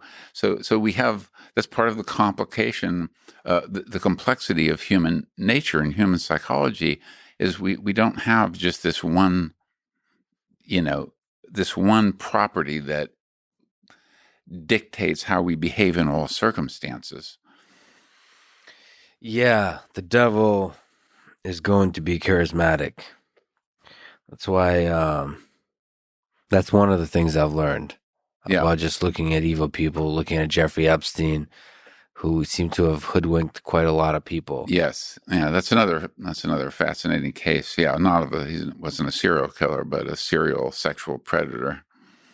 And a lot of people I know and respect didn't see the evil. Yeah. And so I never met the guy, but it's like, are you guys oblivious? Like what was, there must have been something. And from everything I see is purely just charisma. It's the smoke and mirrors. Yeah. That, he was a very charming psychopath. Yeah. But I think every psychopath to be effective has to be charming. Yeah. The successful ones. Yeah. Successful psychopaths. Oh, yeah. And that was, Ted Bundy was one. He was a good-looking guy, intelligent, and could turn on the charm, and then had this evil. Is there something interesting to be said that I think a large percentage of the fan base, like I've seen numbers like 80% plus, the fan base for true crime shows is women. Is there some psychology behind that? I haven't seen that. I was not aware if a sex difference that I'm not aware of. That I mean, I've heard that in a lot of places. So I wonder if Hmm. some there's something about true crime. Maybe because it's just like sexual kinks for men develop early on for the cues. Maybe for women, there's the cues of the threat of violence, the attentiveness to violence develops early on, and therefore fascination with violence. Well, I think that, I mean, one thing is that, well, with serial killers specifically, I don't know if this is true of true crime in general, but serial killers, like you find like a lot of people, a lot of women fall in love with them, or even if they're jailed for serial killing. And I think one of the features of it is that it parasitizes or hijacks status mechanisms, in that a key cue to status is the attention structure. That is, the high status people are the people to whom the most people pay the most attention. And so serial killers garner a lot of attention. And even though for evil deeds, it's still attention. So I think that hijacking of our status allocation adaptations is partly responsible for that. Is there, given the trajectory of your life, you mentioned Berkeley and the East Coast and Michigan, you got everything. Is there, given the trajectory of your life in geography and in science, can you give advice to young folks today? High school, college, thinking about how to make their own trajectory, how to make their own way through life that they can be proud of, either career or just love life or life. Yeah, well, not necessarily on careers, but I can give advice on the mating. Yes. And I think it's one of these things where we have requirements for the courses that students have to take in high school, for example. And I think there should be a required course on relationships, on mating. So not just sex. Yeah, not just sex at all. Yeah, because I mean, most of what's taught is they teach about sexual health and how not to get an STI and so forth. Yeah, my teacher put a condom on a banana. Right. But It's very exciting. But how to select a mate? How do you know if you're in a bad mating relationship? How to get out of a bad mating relationship? I think that there's, at this point in the science, even though there's a lot that we don't know, we know enough to at least provide some heuristics or general guidelines to things to watch out for. So just as a concrete example, with intimate partner violence, and this is male to female, there are statistical predictors of, does he have an increased probability of beating you up? And they are things like, if he starts to insist on knowing where you are at all times, if he starts cutting off your relationships with your friends and your family. So there are these kind of early warning signs, and I think women should know about those.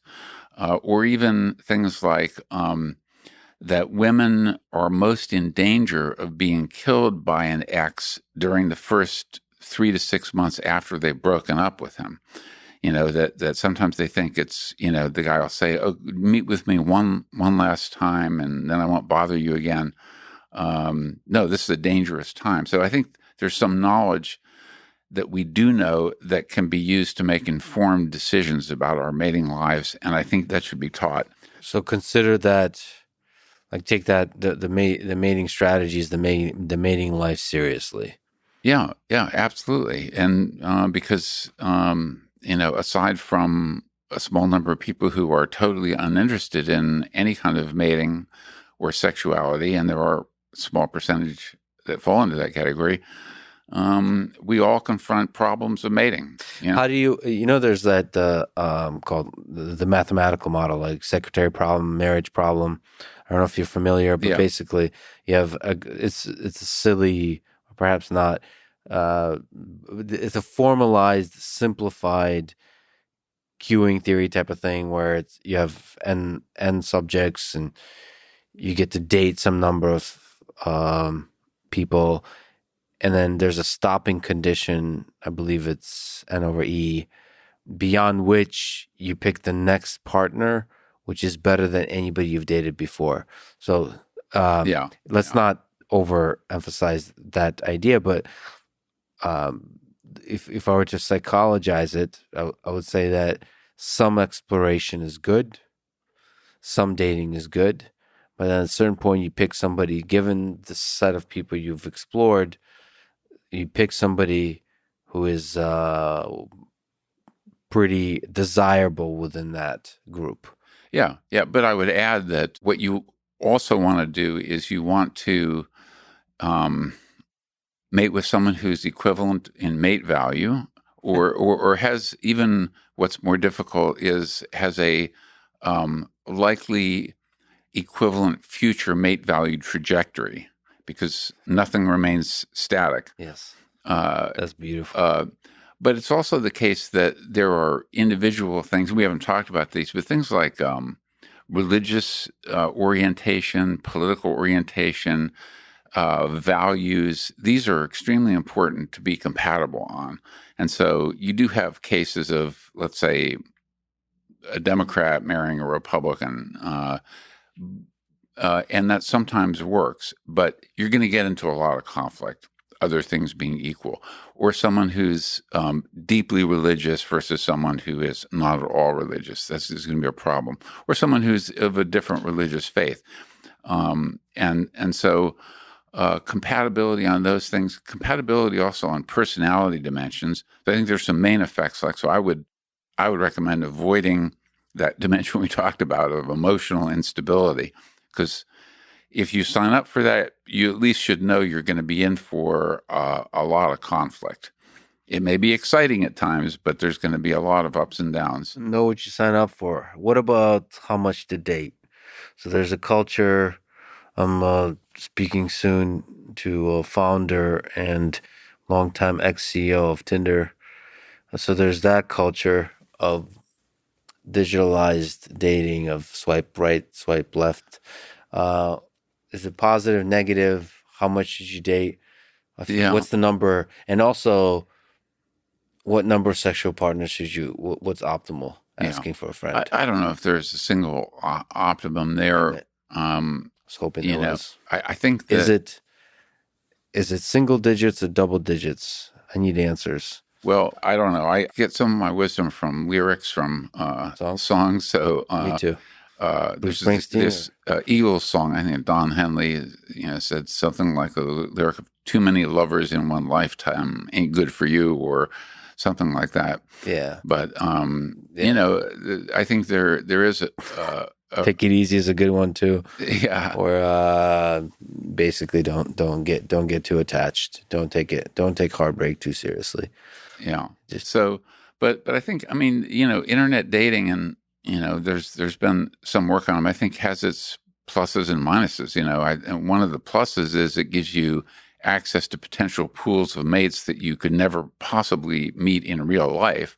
Where mating and dating used to be either people you knew or friends of friends, or you go out to bars or parties. But so that's the good thing. Gives you access to those extended pools, but also it gives people the illusion that there's always someone better out there for you, someone who's just a little more attractive, a little more compatible, a little more.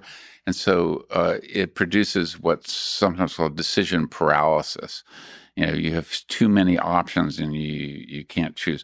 I think one other potential negative, which I think could be corrected by these internet dating sites, is that the photographs of the face and body tend to overwhelm all other sources of information. And so, especially if you're just looking for a sex partner, that's one thing. Physical appearances, it's fine for that to be overwhelmingly important. But if you're looking for a long-term mate, there's so many other things that are really, really important. And so, but people tend to be swamped by the visual input, which is natural because that's where we're evolved to respond to visual input. We're not evolved to respond to words, like, I like to go fishing or something like that. So if there's some way for these sites to, in long-term mating, for these other characteristics to be made more salient in people's information processing, I think that would be a valuable improvement. Yeah, because even forget long-term beauty, even sex appeal is like even the word appearance. It feels like to me people that are super sexy in real life are a lot more than their picture. Yeah. Yeah. Like it's actually surprising. Like they come to life in different ways. Yes. It could be either submissiveness as shyness or extravagant wit and humor, or like super confident or super like whatever they are, whatever the weirdness that they are comes through immediately. So when people say, well, which is the case of of sort of proponents of dating apps, it's like, well, when you meet somebody at a bar, you're getting the same experience as you do on a dating site. You have very little information. All you get is appearance.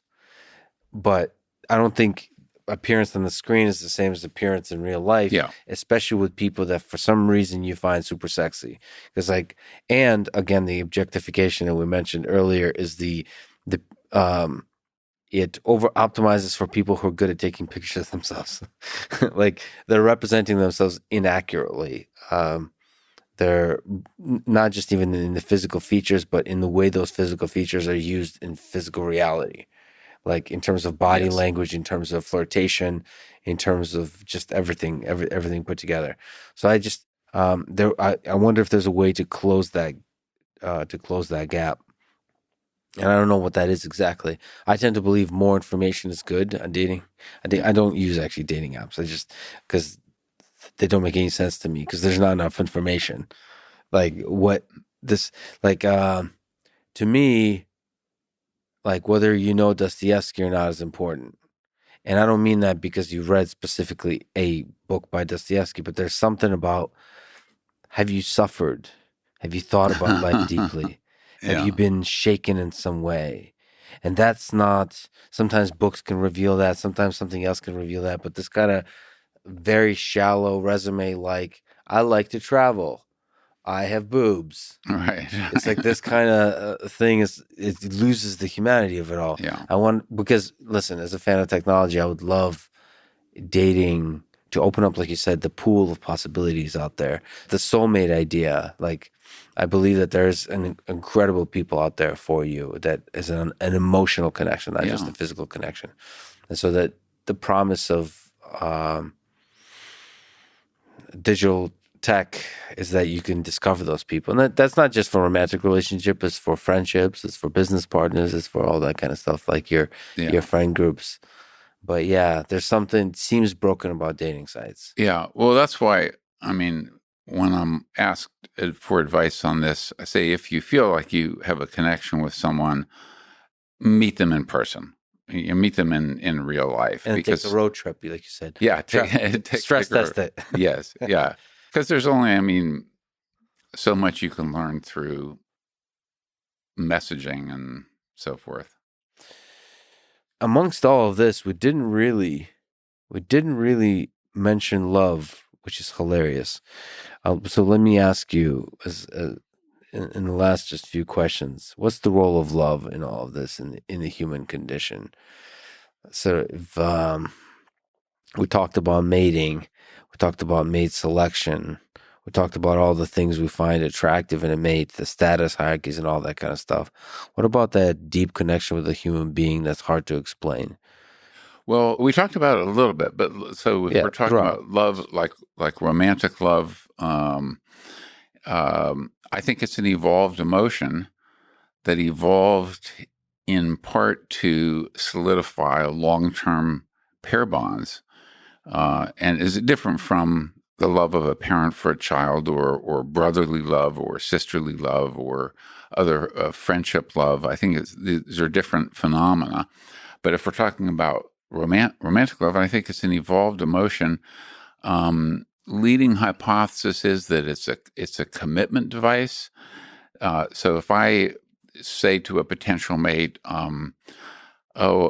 you exceed my minimum thresholds on intelligence and looks. I think we make a good couple. It's a good pickup line. Yeah, it wouldn't do much emotionally. But if you say, I love you, it's I can't stop thinking about you. It's this uncontrollable emotion that I feel toward you. It's a sign that that I'm committed to you, at least for a while. And I'm not going to abandon you when if you're an 8 and when an 8.5 comes along, I'm not going to drop you and go with the 8.5. Yeah, that's so interesting, but that's it's still the reality of the emotion is there. However it evolved, it's still there, and it's interesting. It's one of the more puzzling pieces here. Even broader than romantic love, but in romantic love, like what is that? How much of that is nature? How much of it is nurture? Because I ask that myself all the time. Like, I'm deeply romantic. How much is that is nature? How much of it is nurture? How much is the people I spent my childhood with, the ideas? The Soviet Union sort of is known for the literature and the movies and so on that are very that are heavily romanticized. I don't want to say over romanticized. Maybe there's no such thing, but so maybe what is that? Is that my upbringing, or is that somewhere in the genetics that I value that emotional connection? Yeah, well, most humans have the capacity for love. Whether it is activated in any individual person, such as you or anyone else, it is going to be adjusted or suppressed by different social and cultural and upbringing factors. There are cultures where parents basically lock away girls, they cloister them, and so they can't ever meet anyone else until the parents arrange to marry them. So they override any possibility of love. But I think it's an evolved emotion, and one kind of test of this, and this is just slightly circumstantial evidence, but in China, historically, there have been arranged marriages and then, individual choice marriages. The arranged marriages tend to have higher breakup rates and lower child production than the ones that are sort of voluntarily chosen, so-called I've heard love matches. Sort of contrasting stuff from India. I wonder, contrasting where the arranged marriages are longer lasting. It's so interesting because you said China. Yeah, I would love to see the data and the dance of that, because maybe there's a lot of other interesting factors, like how the arranged marriage is arranged. Yes. Is it for the families? Is the interest of the families for some kind of, like in the monarchies, to make agreements to trade resources, or is the interest of the family to maximize the success of the marriage? So compatibility, are they looking for maximize compatibility, or are they looking to maximize resources? Well, historically, it's often been an arrangement where they're trying to maximize the status and power of the alliance with this other extended family. Yes. But that also varies from culture to culture. Like there's the Tiwi culture, where there's the men basically bestow their daughters on other men, and they try to gauge which of these young up and coming men are really going to be chiefs, high status guys, and which ones are going to be losers. And so you have this weird phenomenon. They have polygynous marriage, where a guy will get one daughter bestowed on him, and then other men use that as information that this guy must be rising in status, and so they give their daughters to the guy as well. So the guy might go from like 0 to 7 wives in very short span of time. The rich get richer. That's fascinating. The Game of Thrones, and sex is a part of that game. Let me ask you about yourself, your own self, who mentioned Richard Wrangham. Think about mortality. Do you think about your own mortality? Are you afraid of death? Yeah, interesting. I'm not afraid of death. I agree with Richard Wrangham. I'm not eager to leave the party. I don't want to leave the party soon. I enjoy life in all of its interesting complexities. I enjoy my scientific work. I enjoy my relationships with other people. I enjoy exploring the universe. So I'm not eager to leave, but I'm not afraid of it. And I think part of that is that I was married for a while, and my wife died prematurely of cancer, and so I spent basically 8 months with her, watching her die after she was diagnosed. And there's some weird. It was a horrible time for me and for her, obviously, but there's some way in which it kind of made it more familiar, so that it's became a lot less frightening. But How did that experience change you? Just as a scientist, as a thinker about humanity, as a human yourself. well, So you're saying you felt like you felt a little bit more ready for this whole end of the party. it's because we tend to be afraid of things that we're not familiar with, and so if you're familiar with it, I don't know, at least in my case, that caused a lessening of fear on that dimension. But I don't know. It also kind of, there are these existential thoughts that it brought about, like how ephemeral life is. And I remember this Richard Dawkins quote. He said something like, we are all going to die, and we're the lucky ones. That we even got a chance. Yeah, or even you mentioned Russian writers. One of my favorite writers is Nabokov, Vladimir Nabokov. I don't know if you've read him, but he said once that life is a chink of light between two eternities of darkness. And you're saying that's not terrifying to you? Well, I'd prefer. I'm happy with the first eternity of darkness. I'd prefer the second not to occur, but it's going to occur. I mean, it's we know that Elon Musk aside, I'm skeptical that we'll be colonizing other planets in any substantive way. And so our star, our sun, will burn out, and so it's going to take a few billion years or so, but it will eventually, the Earth will become a cold lump of dirt floating around in the universe with no life on it. So it's not just your light, the light of your consciousness; it's the light of our human civilization that will eventually go out. Yes, everything. At least here. I do believe that there is life and intelligent life in other parts of the universe, on other planets. I sometimes wonder if the second eternal darkness is the thing that makes the light possible. So in the other places out there, I wonder how successful can you truly be without the deadline of death, both at the human scale and at the civilizational scale.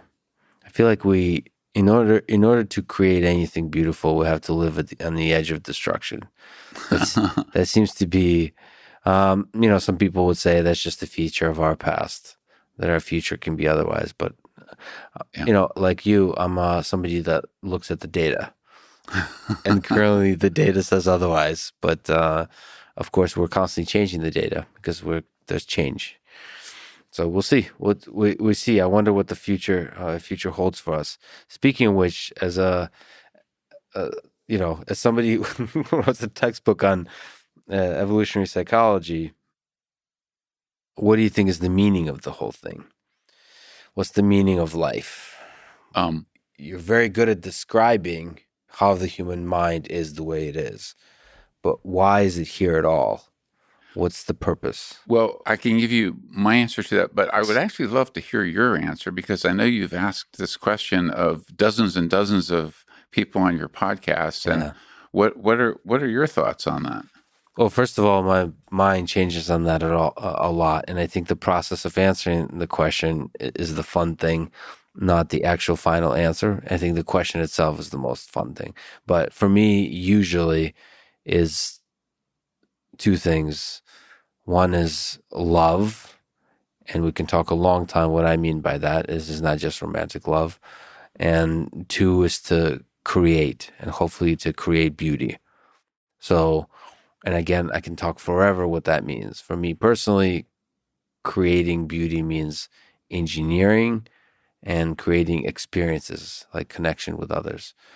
On the love side, it's just the actual feeling, the experience of deep appreciation of everything around you, like the sensory experiences of everything around you.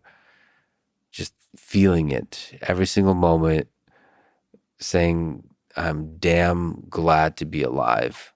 That light with the darkness on each side, just being appreciative, like being in the experience of truly present and experiencing it. Because it's not going to be there for long. The whole thing ends. And that to me is love. And the reason romantic love is so important is that other people are just awesome. They're fascinating black boxes that can generate awesomeness.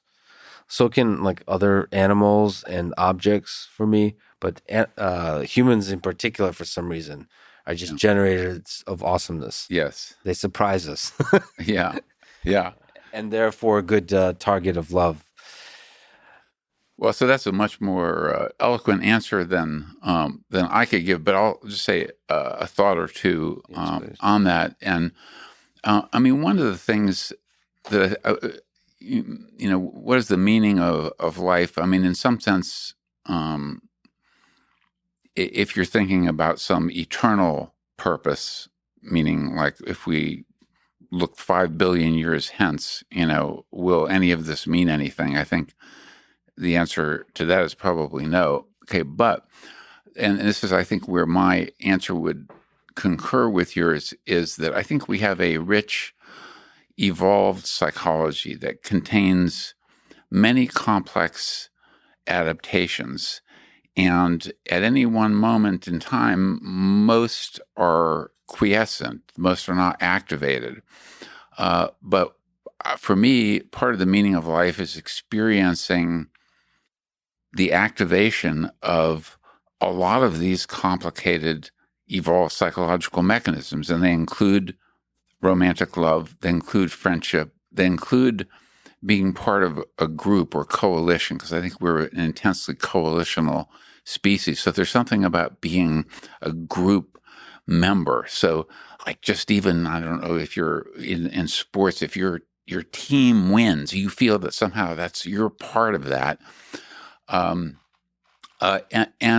But this goes for both the positive and the darker sides of things. So for example, warfare, you see these men who have been through a war together and where their lives have depended on each other, and they're like best friends for life and have a bond that is stronger than most people form with a friend ever in their life, because they've been through these life or death experiences. And so, I wouldn't want to,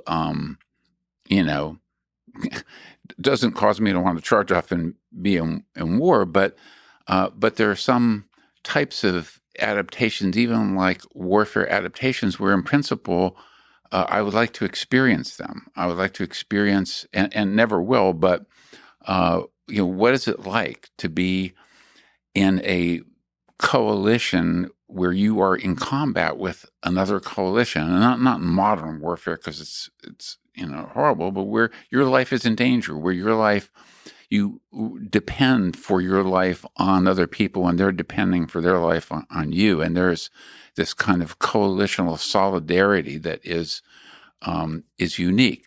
Now, another thing that, of course, I'll never be able to experience is murder, because I'm never going to murder anybody. Okay, but the night is young.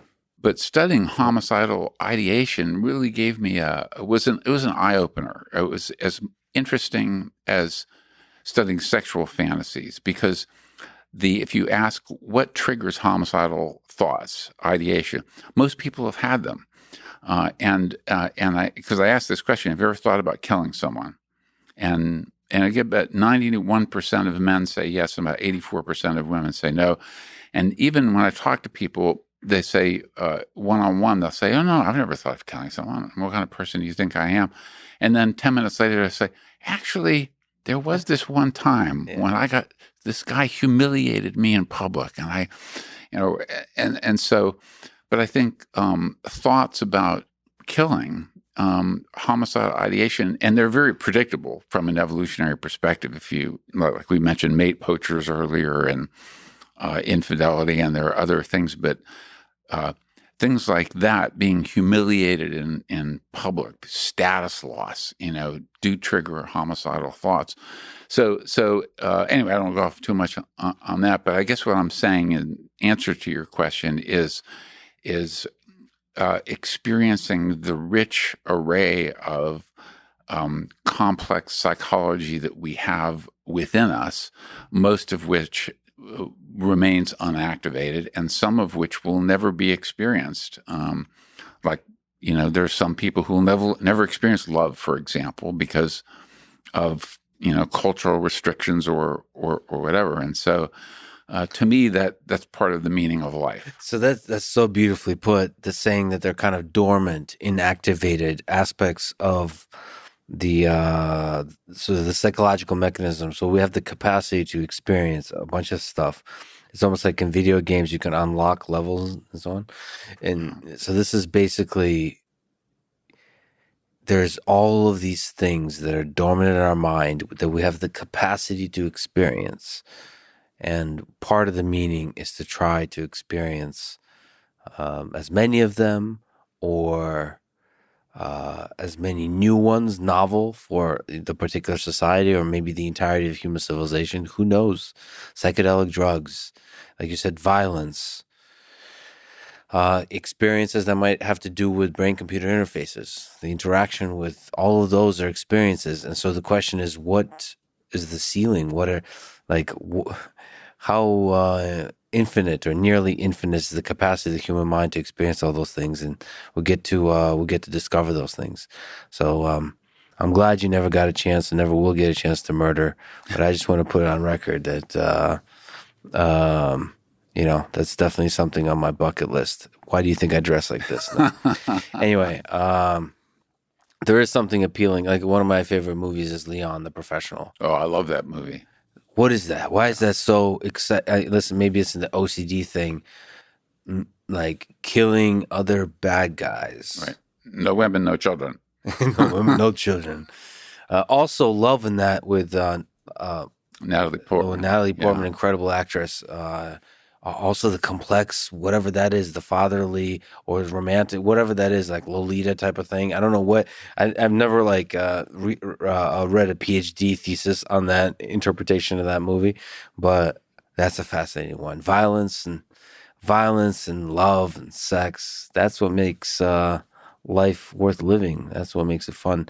David, you're an incredible person, incredible scientist. It's a huge honor to share a city with you. Or I'm the visitor. You own this place. You run this place. Well, I don't. We both live here now. And, and it's been great talking to you. It's a great honor for me. I've followed your podcast for a long, long time now, and tremendously enjoy your interviews. And you have a very inquisitive, inviting style that brings out things in your guests, which I think is fantastic. Activates all those dormant psychological mechanisms. Yeah. That's what life, that's what conversation is all about. Thank you for talking today. Thank you. Thanks for listening to this conversation with David Buss.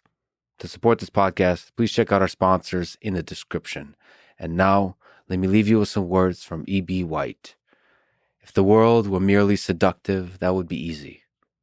If it were merely challenging, that would be no problem. But I rise in the morning torn between a desire to improve the world and a desire to enjoy the world. This makes it hard to plan the day. Thank you for listening, and hope to see you next time.